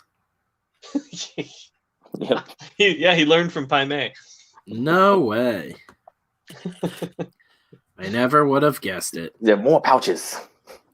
He hired female inkers and put them in the kitchen. He's like, I'm make Rob us tacos. Liefeld, and I like a woman in the kitchen, if you know what I mean. You shouldn't have laughed at that. That was terrible. He's your right-hand man. He has to. He's got your back. Yeah, right. Ha! Heyo! That's what I'm Perfect. talking about. Oh yeah. We need a guy who just perpetually laughs at everything. I'm your hype man. Just took Jeff this long to find out that's what I gotta say, there's nights where I'm is the hype man. There's nights where I'm on, and this is definitely not one of them.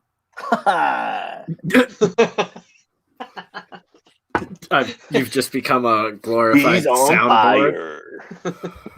He's like, my grandma's sick. It's been a rough day. You're like, huzzah! Oh yeah! Woo! Cowabunga! Ow, my bunghole. Jeff, how do you Ouch. want to die in the short film? If you were to choose your own death, what Old would you age, want? next to my wife in bed. Yeah, that'll be a Love. really cool kill, buddy. Just standing next to you guys, living your existence. I want to go out like Matthew McConaughey's dad. That would be such a weird. All right, so we'll shoot Camp Rainbow, but then we'll also shoot basically the art house slasher movie version of Up. I want to go off into the sunset with Buddy. where Buddy just waits out a couple in their old age. I killed them all for you. Right. Just finally gets Mom and Dad with the heart attack. Mom. Gets him the nice This is casket everybody. with the white linen. It's probably like already a manga about that. My Little Slasher. Bum, bum, bum, bum, bum, bum. Yeah, there's a manga about everything. Yeah. You're like, I mean, I showed this is you- the haunted ping pong paddle manga. You're I like, showed you flamboyant 700 skeleton copies. bookseller, right? Yes, you did. I mean, there really is a manga for everything. I can't think of any comparative U.S. title about a gay undead bookstore owner, I guess. Marvel's working on it. Yeah, right. Covers a lot of bases. And they're gonna get totally ripped for aping that perfect series. I think it's a manga first, and I legitimately was like, I saw that clip and was like, this is so hilarious, I want to go out and buy this book immediately, and I don't even remember what it's called ever. yeah, you said a lot of words that they like. Yeah, it's basically like Gay Skeleton Bookkeeper too. Like that's basically the name of the book from what It's I about remember. gay. Yes, keep going. Bookkeeper. Man. Ooh, boo. Okay, but he's a skeleton. All right. What color skeleton? Well, skeletons are white. Ah! Okay, And it's it'll kind have of Joss pink, Whedon dialogue, but we don't like Joss Whedon anymore. Oh. but that's a yaoi book. Appropriation much? Yeah, somebody should say that to fucking Marvel, dude. Fucking Akira Yoshida over here. Yeah, Akira Yoshida's off the deep end, greenlighting all these manga Marvel Rubbing books his nipples. right Did now. you say manga? Oh. Peach Momokun or whoever the fuck Kayla mentioned earlier. That was That's one just of Mark them. Wade. No, he thought he was ordering dessert. He's like, That would be we hired someone. fucking bonkers, dude. It was Mark Wade. Absolutely nuts. It's an artist, though. But he dresses up all like kawaii style. He just he Does live streams. Yeah, what is it like that baby metal Oh, dude? konnichiwa. Is it Baby Metal? Is that the name of that band with the Yeah. dude? Yeah, he dresses up like the baby metal guy, but it's Mark Waid. And yeah, his name's Peach Momokun. Oh god, I feel bad for the. I can't believe I'm ever saying this, but I feel bad for the real Peach Momokun. I identify as a kawaii girl. Whatever. Oh my god. Marvel's like, you're hired. Make him stop saying it, Ethan. That is quite possibly the funniest timeline to exist in ever, is watching one grown man tell another grown man to stop the YouTubes from existing. Like, I fucking can't. You can't write that kind of magic. That shit just happens organically. Freeform insanity. It's all the rage. This is hilarious. I'm tired. Yeah, it's been a long day. Holy shit, it's already almost 1 o'clock too. Yep. It feels like we just riff forever. Hey, I survived Christmas shopping like 3 days before Christmas, so yeah, you wacky hey, fuck, motherfucker. I've been through shit. Fuck. We're coming up on the anniversary of me almost dying too, so that's exciting. I'm probably not going out anywhere for the rest of the week. It's like, it's a holiday. I'm taking it off. That'll be a weird day. I'll probably get some writing done. I have a question. Fire away, dude. No need to buffer. You guys want to fuck? Yeah, everything is. You want to fuck, bruh.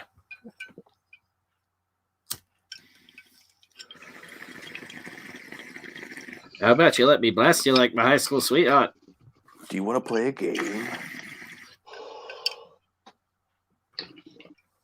Do you? We got to do the call-in was coming from inside the house. Oh, that was. Oh, I'm coming on. I was gonna say we got to do a big stream when we break 420 subscribers. I'll send Jeff a joint in the mail. Did you hear that? The feds. Listen up. Why are you trying to get me screwed over? Yeah. It's coming straight to Jeff's house. Make sure you screen Jeff's mail. 125 Florida Lane. Damn it, Jeff, we're live.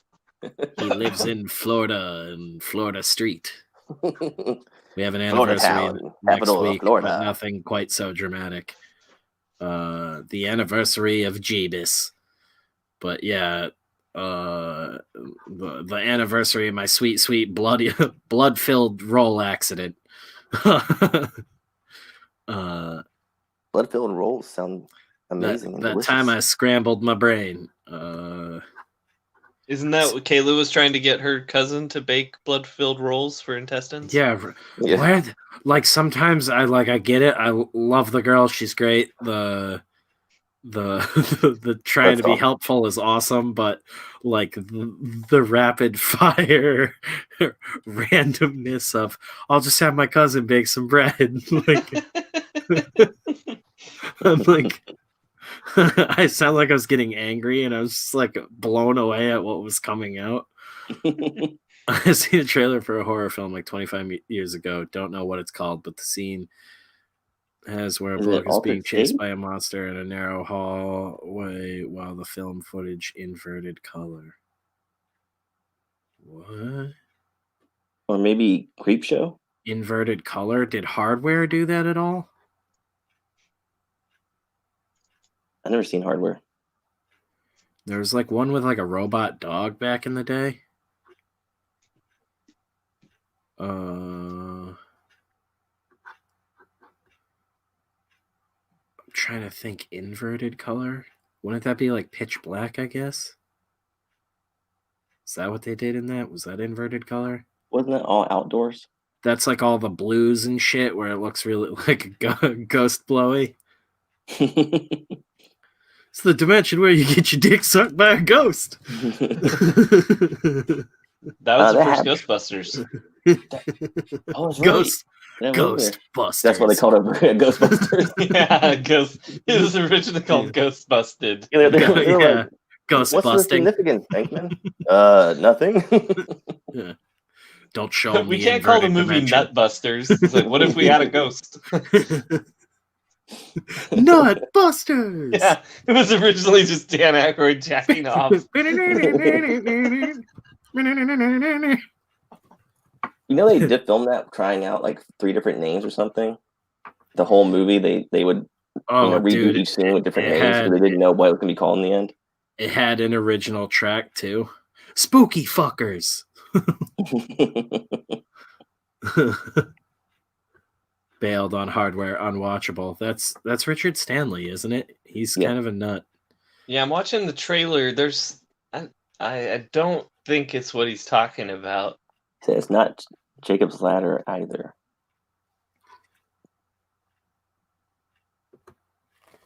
Yeah, I never saw Hardware. This movie's got some action, some stunts. I'm not Do you have saying any they're idea good. what It's like just got a time lot of period them. it was, Colin? Said like 25 years ago. Wasn't Pitch Black because I've seen that in the cinemas.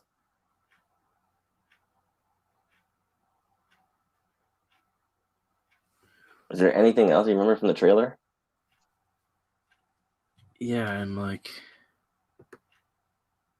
Peter says, imagine the toy line for Nutbusters.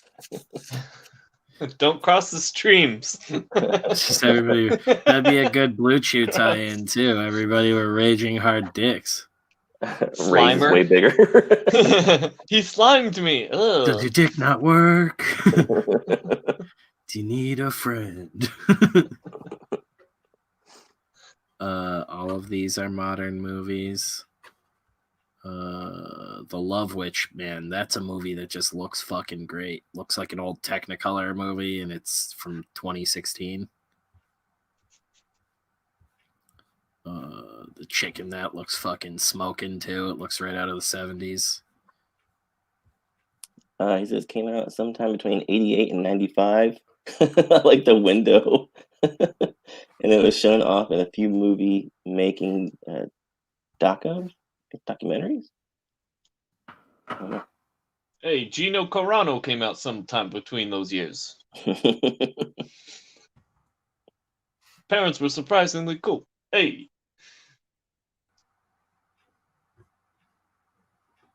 It's probably going to be something we all know once we see it. Yeah, it's going to be like... Any idea what the monster looked like? Anything to go on? Like anything else you can remember? Like, not like... This is what we're here for. He knows he's quizzing us. He's not actually asking. It's a quiz. Yeah, right? That would be fucking bonkers. I'm not even drunk or anything. Came out somewhere between 88 and 95. I'm trying to think other shit like that would even use anything like that, because monster POV stuff was big after. What about Halloween? What about In the Mouth of Madness? Remember at the end, he's running away from like all the Lovecraftian creatures. That could be it. I don't think it changed colors though, but no, that had the really bad like screen tear section. Tweeted out to a bunch of horror movie hosts and stuff and show 80 hosts. creature POV shots in horror movies. Evil Dead, Black Christmas. The scene has been referenced in The Simpsons and Powerpuff Girls. Razorback? Peter Angstrom says, was it Ray Russo and Thomas Crown Affair? Oh, yeah, dude. Robert Eggers fucking rapped on his new movie. I'm fucking stoked for that. Oh, yeah, the Viking one? Yeah, The Northman. Yeah. It's like a lady revenge flick. It's gonna be brutal. I'm Lady Revenge. Watch out. Does anyone agree that The Crazies 2010 remake was one of the best examples of what a remake should be? Hell yes. Yeah, I like that one a lot. Right? You call me a liar, motherfucker? Right? You want to fucking die about it? The shot had the guy running from the monster. He is running toward the camera. Here is a YouTube 80 creature POV shots from horror movies. It's 6 minutes long. And it says black and white, inverted color, all sorts of other ones. What episode of The Simpsons was it? So we'll whip this up really quick. Yeah, you seem to know all these weird, like... He does everything except the movie? Yeah, like all of the fucking It's starred Harrison Ford. auxiliary By Steven knowledge. Spielberg. It's like the that Boulder Married with scene? Children, the him episode. Yeah. This is fucking him. wacky. Yeah, that one. I do believe it was shot in November. Fuck, that was a great show. I just started rewatching it from episode 1, and it was hilarious. Bud's first line, he takes a knife to his sister's head, and he goes, "Die, call me bimbo." I was like, yes, we're watching this all week. This is hilarious. Anyways. Peg. We'll try and get through this, cat people. Dr. Crawford. It's funny too, because like Ed O'Neill's supposed to be like basically like your age, Jeff. Like, dude, I'm mid-30s. losing my mind right now because like every character that I thought was like an old fat guy in a show is now 35. Like Homer Simpson. I was rewatching an old episode of Simpsons this week, and like she's like, "Homer, you're 38." I'm like, "He's fucking 38? Yeah. What the fuck?" Well, he was designed a long time ago. And then Abe Simpson on The Simpsons too. There's one where he's telling Homer when he's a kid, he's like, "I used to be with it, and then I got old, and what was with it wasn't cool, you know." And he was 35 in that. I'm like, "Oh fuck, no." Is anything clicking with any of this? I'm still with it. I'm still cool.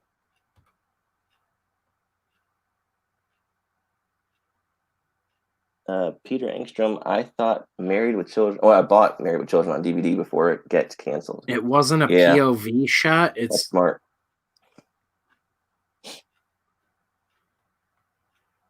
When we were in junior high, this so the color just inverts for no reason. Makes it more spooky, spookier. When I was a kid, when we were in like 7th grade, some kid told us that his cousin had a porn with Christina Applegate in it. And it's like, basically, so this kid had been run over by a car and his leg didn't work good. And he basically wanted to get around town. So he would tell people things like that. So that they would like, we would like strap him to our bike and stuff and take him. Drag him. Day of dragging this kid around town. Then we get somewhere and he's just like to his friend's house. I'm like, what? My skin feeling off. How do you check IMDb? Oh, we got titties. Okay. This show's awesome now. Slam Dizunk. Yeah, we're just gonna get out of that video. But he said it wasn't a POV. He said it was the main character running towards camera and the monster behind him. Yeah, that's why I'm like, I have no clue then. That's going to be like impossible to bring up with the glancing blows of information he's giving us. The only things I can think of are In the Mouth of Madness, Creep Show, because there's a lot of like color changes. Remember the one where there's the monster in the crate? Yeah, the crate. Like was that what it's called? The crate? I'm pretty sure, yeah. Well, there's a lot of color changes in that. And I don't remember there's a hallway scene in that, but it seems like it might have happened in that episode. That movie, whatever. What was the episode of the movie? The segment. You fucking tool. Fuck you guys. You're not a real storyteller. What's up, games? I draw pictures, not speak.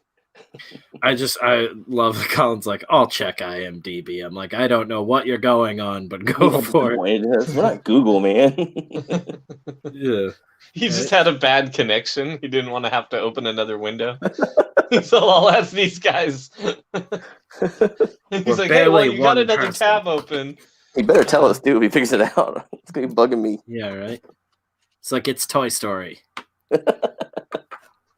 I'm sorry, guys. It was Toy Story. It was Avatar. Yeah, so you got a guy. They came out 25 years ago. I was wrong. I apologize.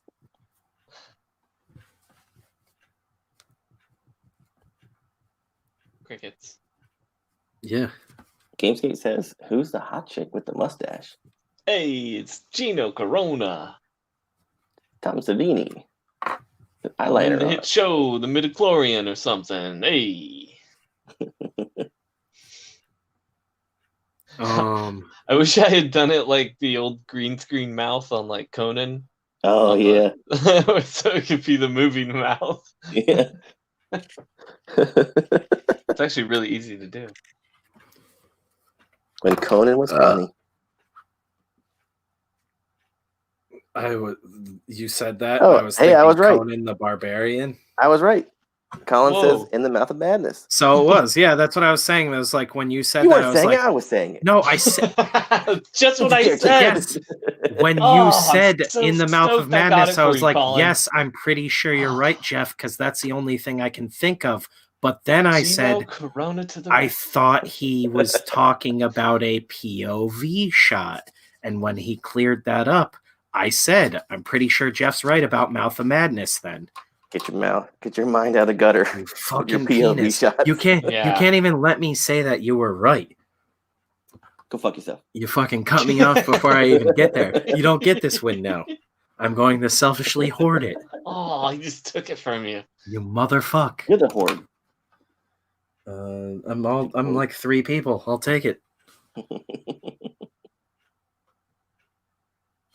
Oh my god. Been looking for 20 years. Holy the shit. kid I knew said he met Green Day at a highway rest stop just to impress a girl, and it did not work. That is a really lame story, and I have one that's real and is probably extra lame, and I bet almost no one here, if anyone, will know the band. But the gas station right next to my old apartment, the band Dr. Acula broke down. Their whole tour bus broke down, and they pulled in at that gas station, and we were there picking up a bunch of shit to get completely bombed that night, and we played beer pong with them in the parking lot while they waited for a mechanic to show up to fix their like weird tour bus van thing. And I've heard of them. What was the name again? Dr. Acula. They're like a grindcore band, but they called themselves Partycore back in the day. It was funny. We were offered to play the show that they were going to, and we turned it down. But yeah, they broke down before the show, didn't end up playing it. Oh yeah, they suck incredibly. That's like their whole gimmick. And they're not a very well-known band, so I don't really ever bring that story up. But a weirdly similar story is that that does happen occasionally. So it's like maybe he could have met Green Day, but that's still like, when you're that much of an idiot to think that story is the one that's going to land you some butt, you're a lost cause. My best was being invited to go drinking with what? Jello Biafra? Jello Biafra, lead singer of the Dead Kennedys. Mm-hmm. Oh, of course. Total scumbag. How could I have not known that? Even Jeff knows. Yeah, I was like, that's not a real person. I hate that band. I know it. Yeah, I'm not a big fan of that band either, and I didn't know it. When I was in 3rd grade, I went to a minor league baseball game for the Prince William Cannons, and the baseball players wouldn't sign the free balls they were handing out. So I was like, well, fuck these guys.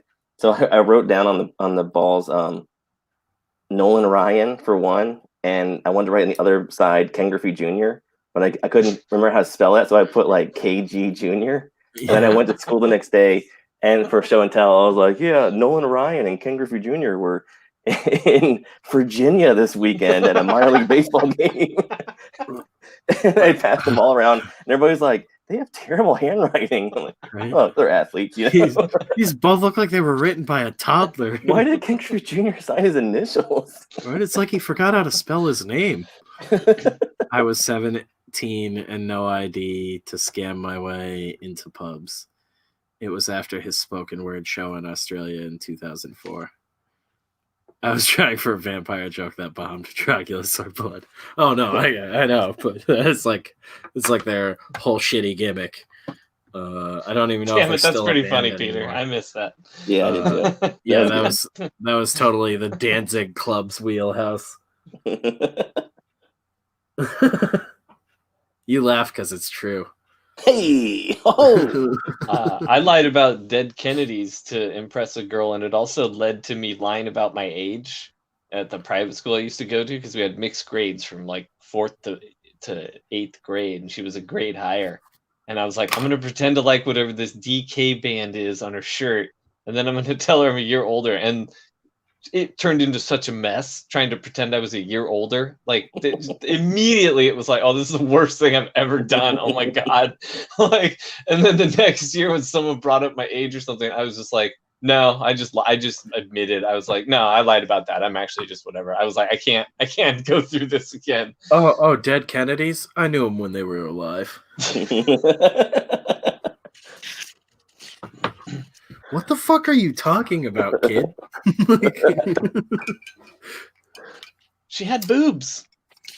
I was like, And dick I in her gotta shirt. say whatever it takes to get We've under all that done Dead it. Kennedy shirt. Yeah, right. Like, yo, girl, what's up? You like Hanson? Like, how old are you? I'm like, older than 12. Old enough for liking Hanson to be weird. I'm just super short and super stupid, so they put me in the lower grade. Oh my God. Which is totally cool, right? We got this dumb midget over here. Put him in. It was like I was so dumb to do it, but smart enough to know that I had done something so dumb. I was like, Yeah. oh, I can't pull the brakes on this. I'm just smart enough to shoot my shot, but too dumb to land it anywhere near what I'm Yeah. aiming for.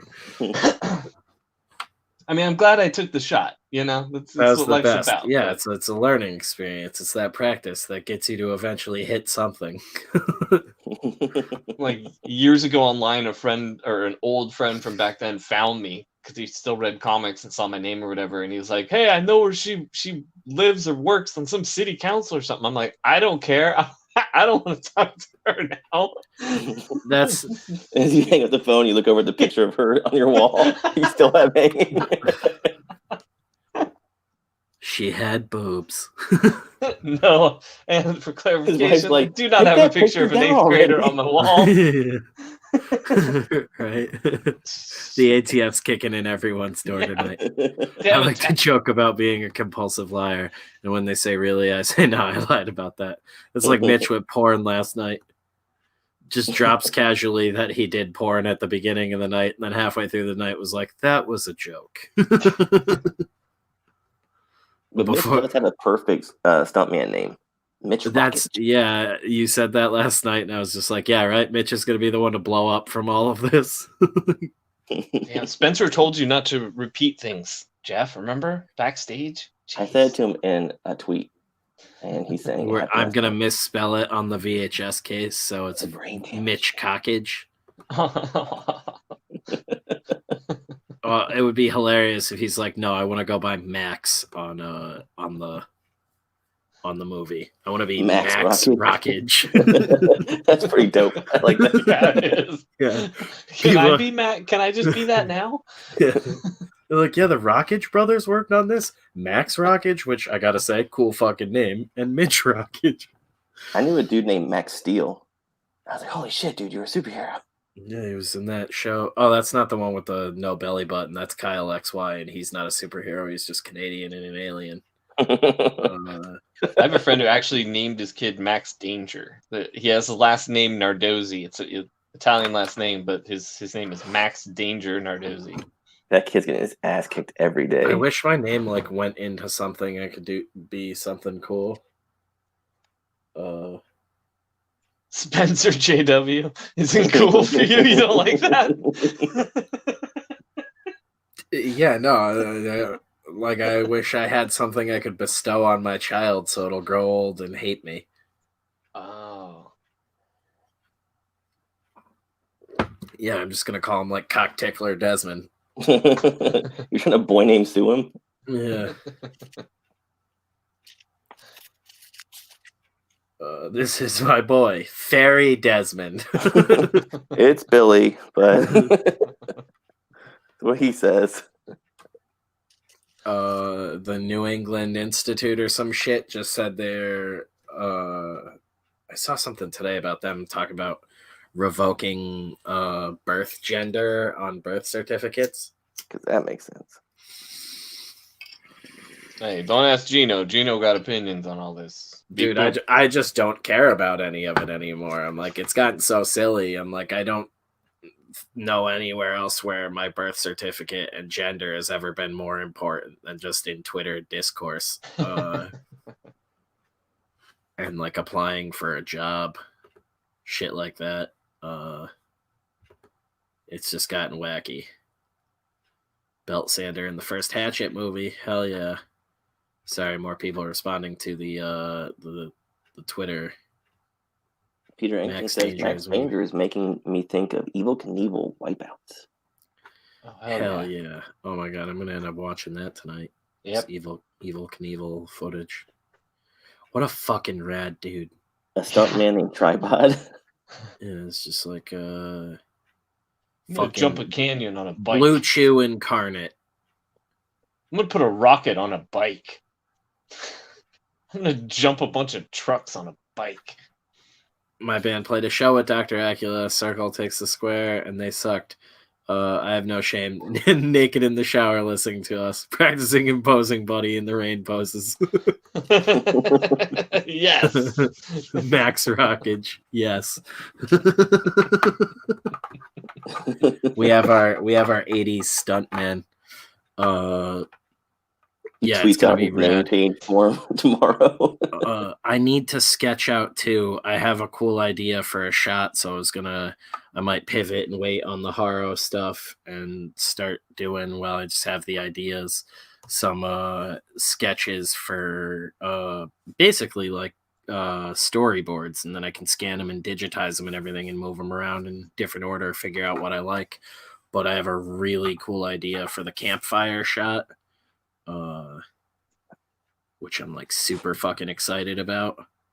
And if we shoot it with an anamorphic lens, it's gonna be like super fucking widescreen. Oh, he's so girthy. Yeah, just yeah, my man. Damn it, I forgot about Hype Jeff. I love it. God damn. I need to go grab another drink and piss. That's really what I'm hard. talking about. Piss really hard. Oh my god, number 12 looks a lot like you, a band we played with back in the day. I believe they're just a number 12 now. Weird. What a throwback. But yeah, I'll be back. You guys hold it down. I got nothing. You want to hang for a while? Yeah, so now that he's gone to back to pissing on raccoons or something? Is it too cold for that? Guys, there's a bush out there calling my name. Yeah. He's always like, we live in such a poor neighborhood. I'm like, yeah, maybe you shouldn't be pissing out on the front lawn. Tearing down the property value there, Spencer. Yeah. It's like, remember there's prostitutes strolling by? They're like, oh, this is definitely an okay place to hang out. There's a giant guy pissing on his own house there. There's a giant homeless man out there pissing on bushes. Look at the animals run from him. He's like a Sasquatch. Nah, guys, I'm not homeless. I'm squatting. No, I'm not squatting as in like the tenant style. I'm squatting in this bush to take a dump. Pinching a log right now. Yeah, we only have one bathroom. I know I could do it in the backyard, but I've already used it up.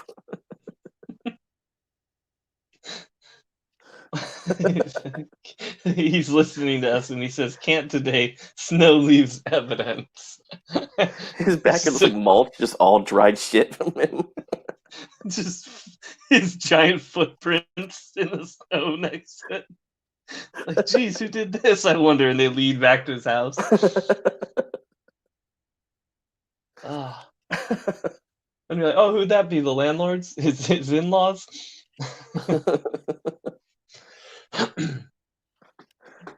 Peter Angstrom says, spots on the lawn, and folks are like, you have pets? He's like, no pets. Yeah, I didn't know that was what the problem was with our yard as a kid. Like, I was in charge of Spencer was scooping pissing on all your shit. Yeah, I didn't know there was a wild Connecticut man that would come by and piss all over our backyard. No, but like I scooped the dog's poop and stuff. That was my chore as a kid. And like we would play like football and kickball and everything in the backyard and like roll on the grass and do all this stuff. And then like one day it was like I was like 12 or something, and we were at my friend's house, and his dad yelled at him. He's like, "Don't let the dog piss on the front lawn. I don't want to get any of those yellow spots." And I was like, "What?" And I was like, "Oh, my whole life I've been rolling in dog piss in my backyard." Wait, you mean my chewing grass? Damn it! Oh, it was so tasty. We did. We had a turtle, and we did get friends. This is something I would never do now. It sounds so mean, but it's so funny at the time. But the turtle's shit looked just like crappy weed. So like when new people would come by, we would pack them full of that and let them take a hit. It was so gross. Most of the time they caught it because they're like, "This looks really bad." You're like, "No, it's pretty shitty weed." And Louis J. Gomez has the saddest turtle story ever, where he basically just forgot he had turtles because he kept them in a shoebox under his bed. And he like just remembered like 6 months later that he had them, and they were both just dead, like upside down in the box. Gross. Saddest thing ever. They tried to get out. Like, we're so hungry and dry. Like, how do you forget you have two pets? We're not shoes. You can hear them scratching at night. Oh God! It's like slowly scratching. Yeah, what's that noise, Mom? Hey, Mom, we gotta move that apartment. It's haunted. Yeah. There's rats in the walls or something. He's really looking for his turtles. The turtle liked to chew on things too. And we would for his turtles because it's like Splinter. Wait, what's that? Is it because like the rats in the walls are looking for their turtles because it's like Splinter? It's like Teenage Mutant Ninja Turtles. It's a heady joke. It's one you got to think about. I didn't have pizza today, so I wasn't thinking about that kind of stuff. It's not on the brain. No, but we even had we would do dumb shit like the turtle would take cigarettes and joints from us, and we learned that. We thought it was funny once because he did it. He picked one up off the ground. We dropped it because he would hang out by us at the picnic table in my backyard. And he was like 45 years old too. And he would come by and we looked and he picked up someone's cigarette, was just sitting there with a cigarette butt hanging out of his mouth. It was the funniest thing. So then we just like get super high and like put a joint in his mouth. We're like, "This is so funny." Like looking back, I'm like, "Oh God, it's horrible." Making people smoke poop weed. So funny. It was so funny though. It's still pretty funny. God. What happened? It was usually a jackass friend of mine. Like, Oh, you were friends with Johnny Knoxville? Yeah, all those guys. And bam. Peter Engstrom says, "I'm picturing Rocky's turtles cuff and link under the bed in the box." Ryan used to sledgehammer dildos up Bam's ass.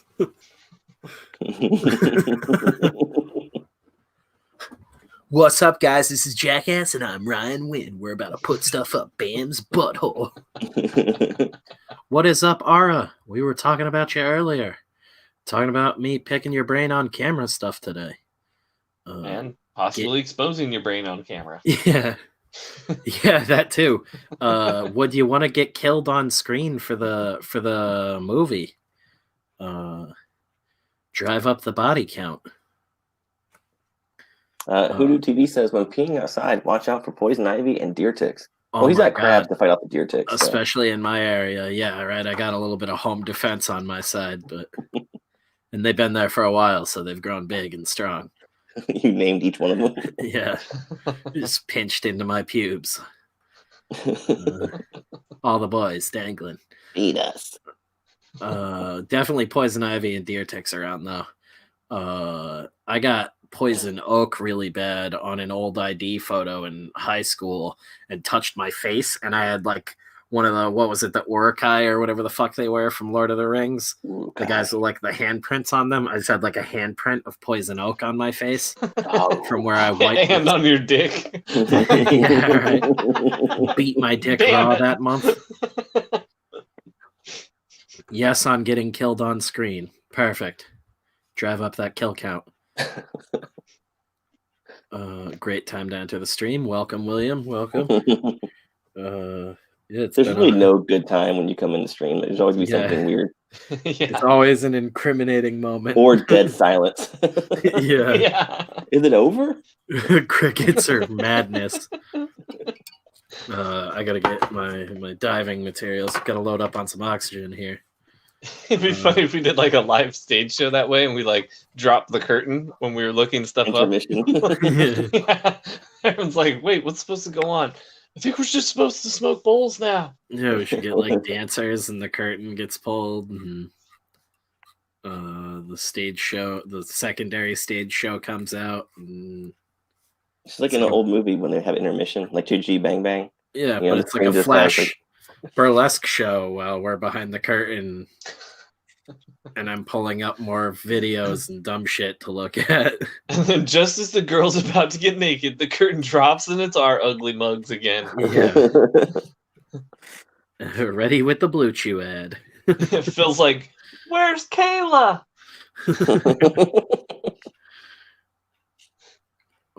Yeah. Yeah, he was here for like 30 seconds, realized he missed her. Right? Motherfuck! Like, just bounces out. Mitch says the worst parts to get poison ivy is the balls and between the toes. Oh, yeah, right? All these dudes just want my editor, and they're like, what the fuck is Spencer's secret? And I'm like, the secret is I know her.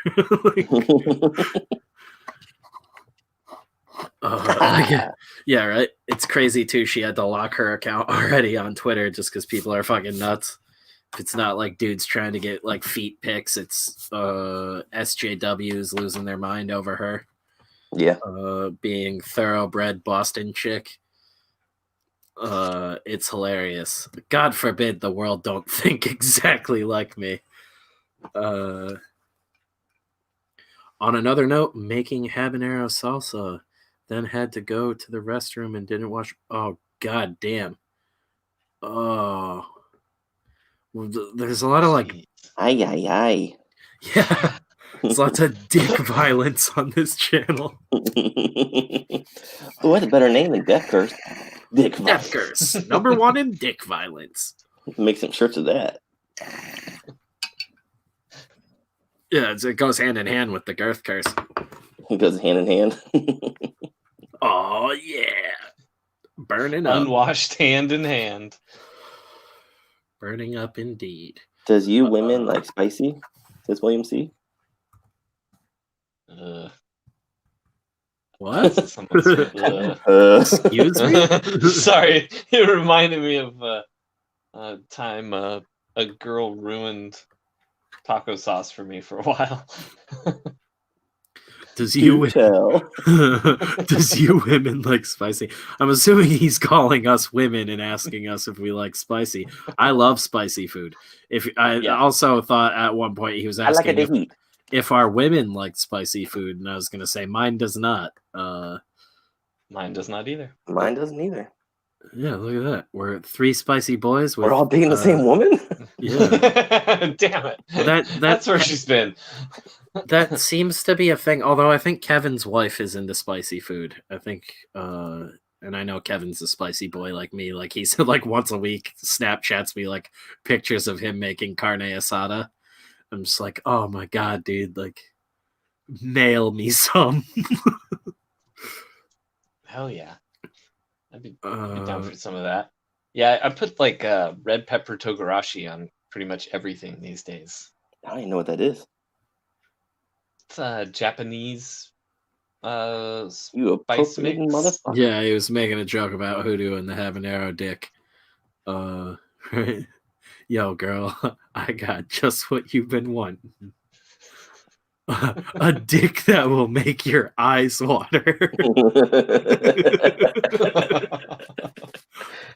He went there. Oh yeah. It rates 6 inches on the Scoville scale. I can't wait. Oh man, fucking the day I get a soundboard in here. You got me. People. Yeah, you got Jeff now. That You sweet turn ass- them on, you can't turn them off. that Auga. hype horn. Wah, wah, wah, wah. God damn. When you have a guest on, it's like, this is Rob Geronimo with Wirehead. You're like, whoa, whoa, whoa, whoa, Wirehead. Death Cruise in the morning. Yeah, oh God. Oh my God. I hate it so much already, but I don't want it to stop. Listen, or you're gay. Oh no. Now I have to listen. Oh yeah. No one challenges old Gino like that. Oh yeah. Her stuff was on fire later. Ate some of that salsa before and ate something else shortly after. Oh my gosh. Bingo, bango. It was also habanero, mango. Nice and fruity. Yeah. He's like, no, rice. She ate rice later. You sick fucks. That's my wife you're talking about. Hey, she's a lady. And I fuck She her. ate tostones with tepanya. Oh man. Yeah, doing VHSs will evidently be really easy. Let's see. Just film it on VHS. Yeah, we'll film That'll it. be easy. That'll look like absolute shit. All right, guys, we only get one chance at this, and it's gonna look like shit no matter what. So who cares? Let's fucking go. Maybe I'll do something stupid like film behind the scenes stuff on a VHS camera. Yes, because we can totally put that together with everything. On one of those like 100-pound cameras, you know. Because we're gonna have people, like, even if it's just footage people are shooting on their phones or whatever. If you shoot vertically, though, I'm not going to fucking put it in our movie. I will say I'm gonna that figure out now. how to shoot vertically on. I will the say The Yeah, whole that's movie sad. vertically. Yeah. I'm gonna put electrical tape on the lens, so it just does that, just blacked out there. Yeah. You just see like a character's ear. I will personally kick you in the head. Yeah, so when I was a kid, my dad, I think I've told you guys before, my dad did films and went to film school and stuff like that. So in Porno. the early 80s, he Films. rented one of those VHS things with like the 25-pound battery in the bag that came with it. Oh yeah, yeah. And it was always my job to carry that thing around. Like, oh, it was such a bitch. It was so heavy. Oh, it's so late. And like the strap, it was always like I was just small enough where it kind of dragged on the ground too. But I'd get yelled at if I dragged it on the ground. So I was like, How old were you? like 6, 5. Oh shit, you really were that young. Damn. Yeah. I was little, and I was small enough to not really know it was wrong when like he went in and filmed. He was filming a wedding for some friends from high school, and like the guy's sisters were in town getting ready, and my dad like knocked, and they said come in, and he like filmed them, and they were all in their like bra and underwear, and I was young enough where that didn't seem wrong. And then my mom saw the tape and like flipped out. So much shit got thrown in our house that night. So Daddy, crazy. what are child labor laws? Oh, there's none of that. Yeah, you grew up in our sign shop in the garage. It was like, get out here, close your eyes and look away from the sparks and hold this tight. Like, okay. We're making movies, kid. That's why Ryan only has 3 fingers on his left hand.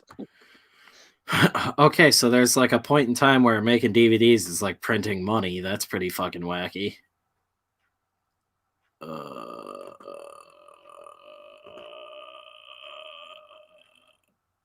I came.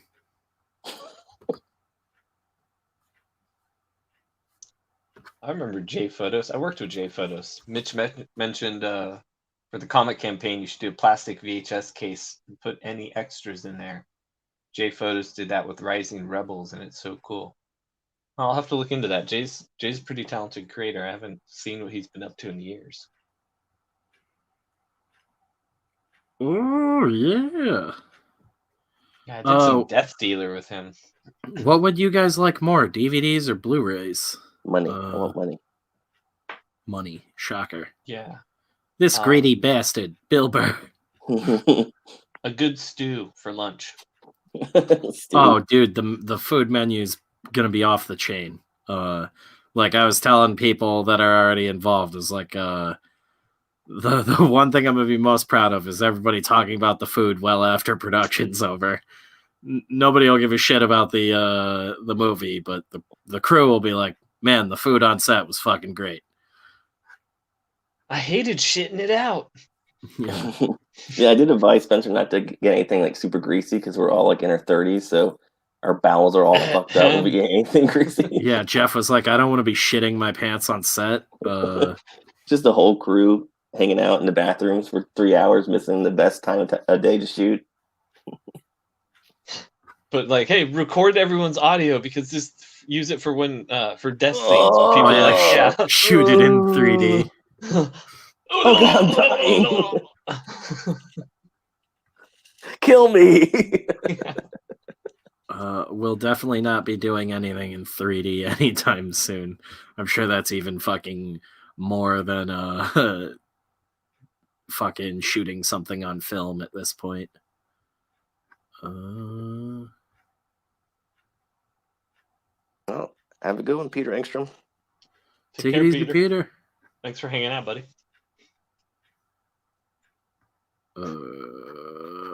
Yeah. No hype, Jeff, for Peter. Just looking at this Blu-ray printing If you stuff leave, really quick. you are dead to us. If you are unhyped. You may You never get no hype, return. boys. You are dead to my hype. Again, too, a lot of the extras would just come in that book that would come with the physical copy. Ew, is that like a cookie? Yes. Sticky pages. Mm-hmm. It's one book, but it's all soaked together into one thick tablet. You must all look into each other's eyes while you come. You have to suck on it for the pages to come unstuck. It's gross. Oh, we just lost a viewer with that. It was me. Yeah, we were but... like, suck on this jizz book. Meanwhile, we actually gained 2 subs. Gross. Yeah, they are subs.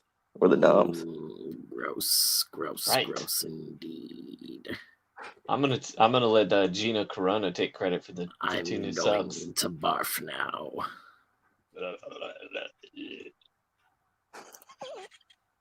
This has been a gross afternoon. I like Ryan's impersonation of you doing the voice better.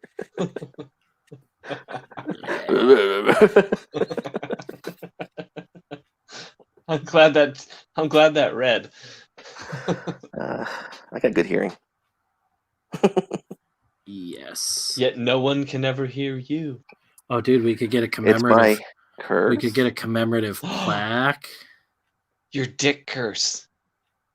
No, that's a blessing for all. Dick curse. It was a dick curse. Hi, I'm Dick Curse Van Dyke. It No, was that's a curse. My dick dick is mad. curse. On the first day of Dick Curse. Mr. Dickmas. Love Did you dudes. Love. 5 STD. Dude love. I'm only 19? What? That's Mitch. Yeah, right? He was in Afghanistan when he was like 12 or something. Yeah. He's Served like, overseas not about my age to sign up. when I was He's like, 6 Johnny, years I'm gonna old. hop off your shoulders now and tell him that we're only 12. Yeah, I said I was in Iraq during the war on terror. I was in my dad's nuts. I was swinging just a around. gleam in his eyes. Mitch illegally immigrated to Afghanistan just so we could fight.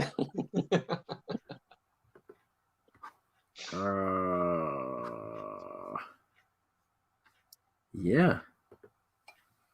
So we can definitely do Blu-rays or DVDs. What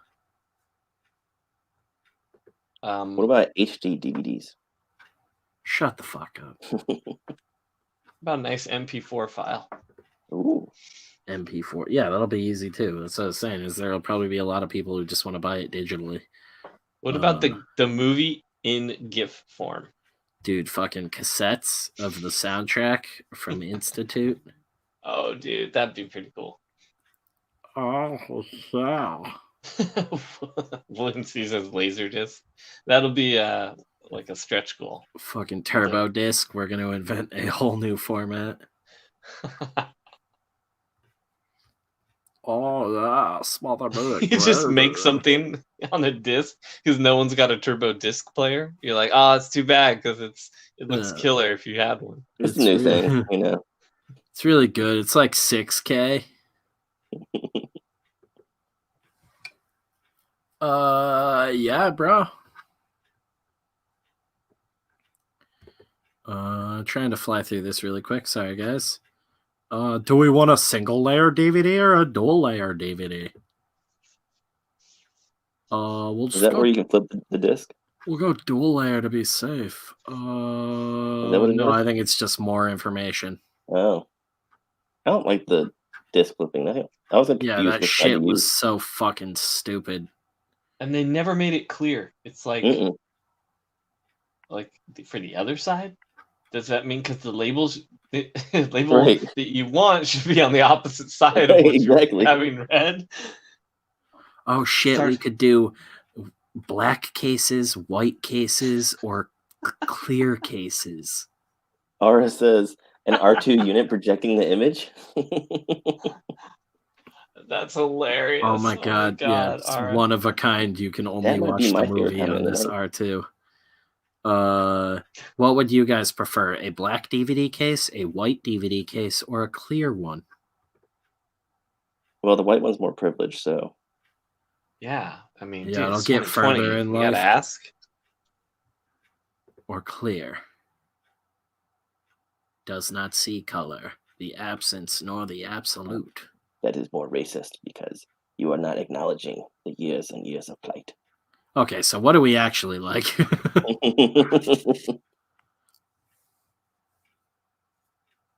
Excellent. Critical race test. Perfect. A good thing I asked. Moving forward. Right. All right. All right.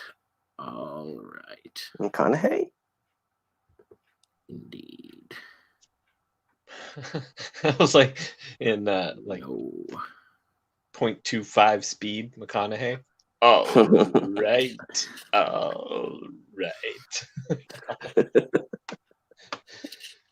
That's what I like about. I want to do the whole thing. Ooh, fuck. Mitch says he'll personally deliver the disc and stab them in the eye. Viral marketing, like a screwdriver. You stab the disc into their hand or head, Well, literally into viral people's marketing. shoulders. Here you go. Gah! Literal viral marketing with COVID. Yeah. Each stab. Get the vaccine. Bye. Yeah. DVDs would be really easy. I don't know much about Blu-ray authoring, but I'm sure I could figure that out. I think white would stand out too. That's exactly what I was thinking, Hoodoo, while these guys Wow, are fucking Hoodoo. Really? jerking each other off. Really? I expected more from you. Could even splatter the inside of the More white like cases hood. with blood red. You pop the discs out, you splatter them with blood, and then you put them back in. Yeah, you guys do know we're talking about a DVD box, right? Not. Yeah. Not your girl's box. Whoa. Whoa. You guys know about that? What? Huh? Oh yeah. All right. This show is retarded tonight. Quite possibly our worst episode. You know it.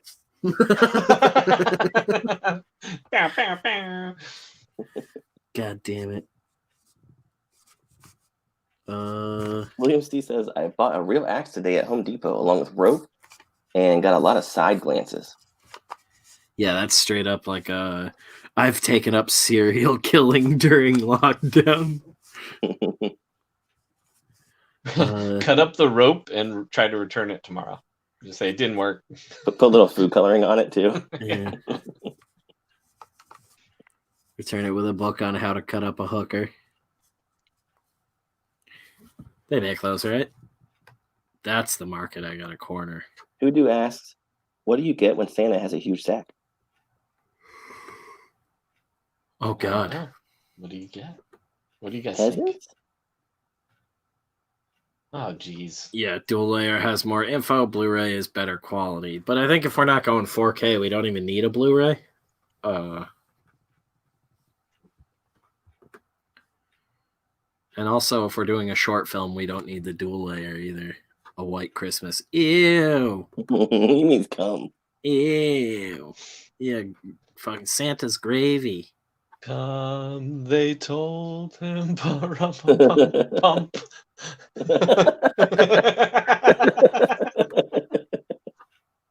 That's disgusting. Yeah. A pump chump. Excellent stuff. So yeah, I think DVDs are the way to go.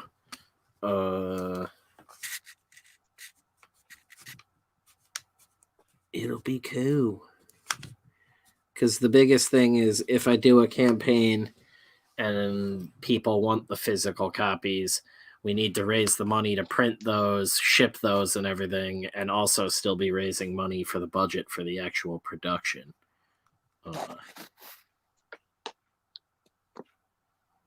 Which is the most important thing. Excuse me. Bringing in that money without having to suckle on some corporation's teat and answer to people, because that'll suck. You're going to have to suck on all these people's teats. Yeah, I'm going to spray all my own delicious blood and do our own thing. Sure, I have to look up how to skin a man alive and stuff like that, but it's cool. It's actually called flaying. Technical word. Flaying. Yeah, thanks, Dad. Let me Welcome, kill people my sonny way. of mine. You old bastard. Taught you better than this, son. You were just a gleam in my eye back when I was in the war. You never did have the sack to skin a man. You guys got any just stood there crying. Cool ideas you had for kills? What? Did you have any Sorry, cool we were ideas busy. you had for kills? We were busy riffing. What are we talking about? For what? Trying to entertain the masses here. Yeah. What are you talking about tonight, Spencer? What's your topic? Yeah, right. Camp Rainbow short, you animals. Oh, yeah, that. So what are you going to use DVDs or Blu-rays? Have you talked about that yet? Oh my god. Motherfucker. You get a dual layer DVD? That's pretty good, I heard. I hate you. I honestly did forget. You did just ask us the question, I forgot what you asked. I'm gonna spitefully not tell Jeff where the production is happening and get everyone else to come out. I will find you. And I will kill you. No, I was thinking I want to do that head squeeze kill that's in the comic. It's just like a quick flash. Figuring out that has been really, really interesting, but also complicated. Because you need to have like the skull in it for some sort of structure, but I need it to be somewhat close up so it looks good. But you also need the actor who's getting their head crushed in frame. You might have to do some forced perspective trickery. Well, I was almost thinking if I did that for the kill on Mitch and we shoot it from the front, just like Kevin had like sketched it out for the book. You shoot it from the front with Buddy and the victim facing the camera, and you have Buddy grabbing him and crushing his head, and you have the real actor's head tilted back and possibly even tucked up under like a false shirt, like Buddy's false shirt. So it's like hidden. Okay. And then you have the fake bust sort of rested on top of that actor's chest.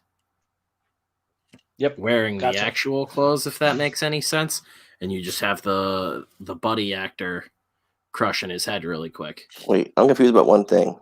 Who's Buddy? Oh my god.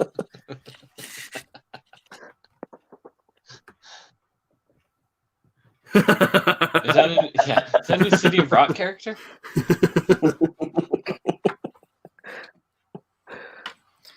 Oh, motherfucker. I finally got kicked. I feel so proud. Yeah, we're like, we get derailed so much that I try to just fit in a bunch of shit randomly. I mean, we've been going for 2.5 hours though, so it's definitely winding down. I don't need their help. I just figured these guys would want to interject some stuff early on while I'm, figuring out the cool parts of things, so I can start putting money aside for it. So, if they don't want to pitch ideas now, they don't get them later. Jeff's gonna get the penis in the air kill. I've been asking for it. Yeah, specifically. The Blue Chew ad. Does somebody get the outhouse kill, as in they jump down into the outhouse to hide in the bottom, and then Buddy just comes in and just blasts them with Buddy diarrhea, and that kills him? He just comes in and shits. That's the one like slice of life scene where we humanize Buddy as he takes a massive shit on a guy. Yeah, we've never seen a slasher shit or piss or anything before, so that'd be kind of cool. Yeah. Well, that was that I don't know why that. I mean, I do know why that reminded me, but that Dan Sheehan dude fucking reviewed EVS's Cyberfrog book and basically ripped it apart for a bunch of stuff like that, like all of this weird suspension of disbelief shit that like you want in comics. And it was stuff like that, like, why do we never see them change clothes? Why don't we see these characters go to the bathroom? And I was like, this is the most insane shit to be worried about. But that as a slasher flick would be like the weirdest horror comedy ever. Just like a slasher movie, but it's a night where the slasher got diarrhea while there was a slew of teenagers in town. It's like perpetually shitting. Splasher flick. Yeah. Oh my god. There we go. New genre. Blumhouse. Call us.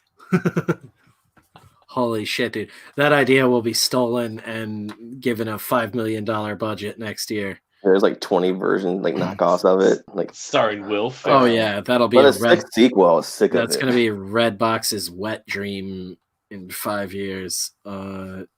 Jesus. Dude, Mitch is just trying to get all the gigs. Dude, I shit like crazy.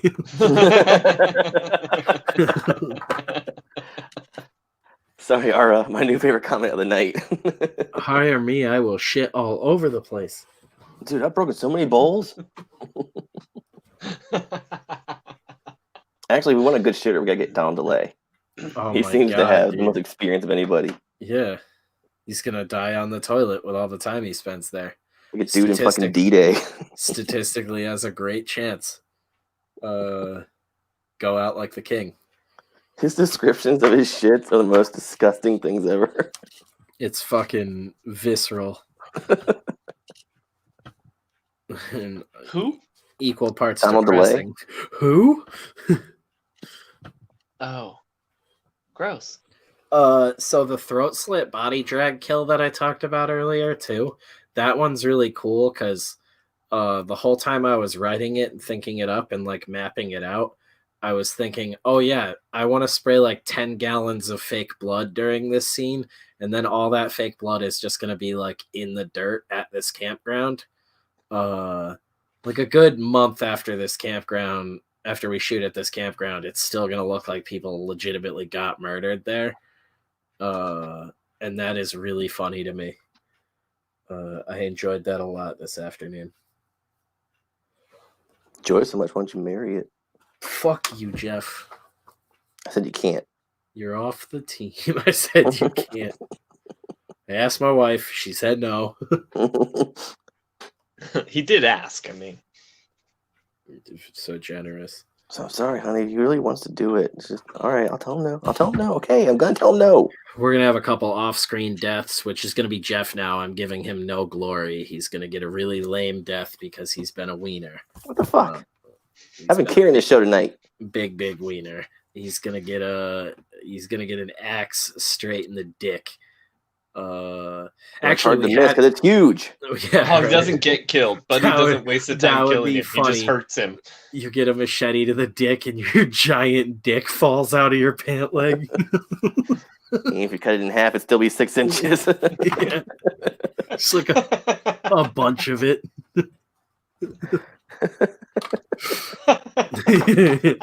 Oh my! If you cut it in half, you say that too. You're like, oh, he cut my dick in half, and then just fall over, and just like giant dick rolls out, and people are like, now it's 12. That's half his dick. If you hold each end out, it's 12 from end to end.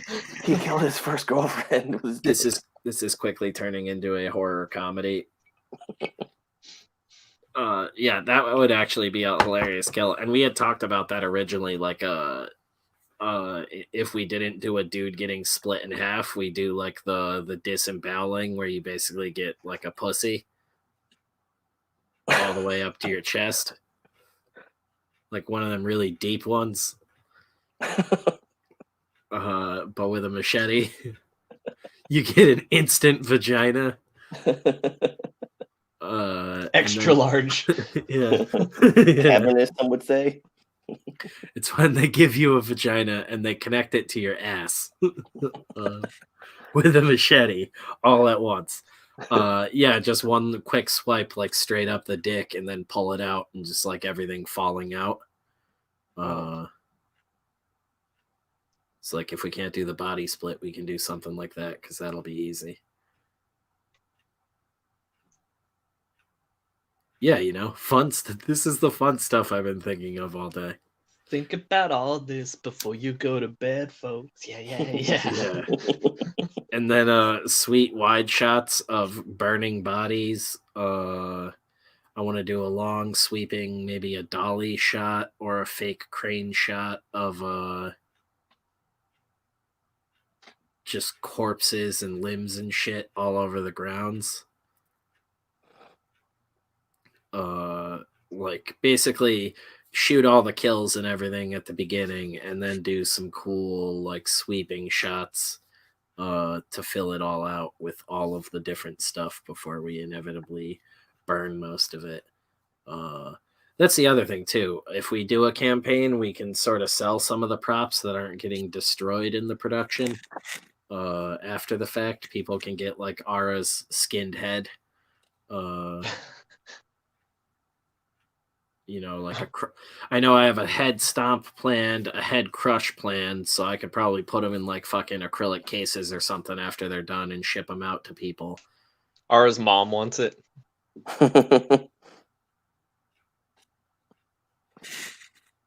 Oh, that's weird. She's like, bring me a prop from that movie. He's like, no, Mom, no. We had an idea for something like that. Gets head slammed down from behind as a dude rips a bong sitting on his table. Yeah, it wasn't a bong, but I had something like that with a fucking shot glass that was going to knock a bunch of teeth out, but it was like grossing me out just thinking of it. Or not a shot glass, but like a whiskey glass. The bong is even better. That would be gnarly. Mitch has said Jeff's genitals. Yeah, Jeff's going to get his dick sliced off. He said, build that legend. I'm going to hang out with Jeff hard. Yeah. Geonitals. That'd be hilarious. We do a full frontal penis scene where Jeff is just pissing in the woods and he's got a big rubber dick and Buddy just steps out of the woods and machetes the end of it off. But he steps out of the woods and he's ready to machete it off, then stops and pauses and just looks at it Dude, for a second before he goes down. Yeah, Like, damn. nods and then swipes the head off. You should kick it first. That You would should be kick the end of it first. And Jeff would be like, why'd you do that, man? that would be both equally brutal and hilarious. And I know that I'm gonna be the guy somewhere behind that screen blowing into a tube filled with blood so that Jeff's fake rubber dick sprays blood everywhere. And I am going to be screaming, laughing through all of that if we do something like that. We could do something like that from the back and just have like the dick prosthetic. Like Jeff could have it in his hand and, you know, Buddy swipes so it looks like fucking he's cutting his dick off. And then Jeff just drops the half a dick prosthetic and I blow the tube and it just sprays blood everywhere. And we just like suggest that that's what happens. And then we could swap really quick while that's spraying blood. Just did.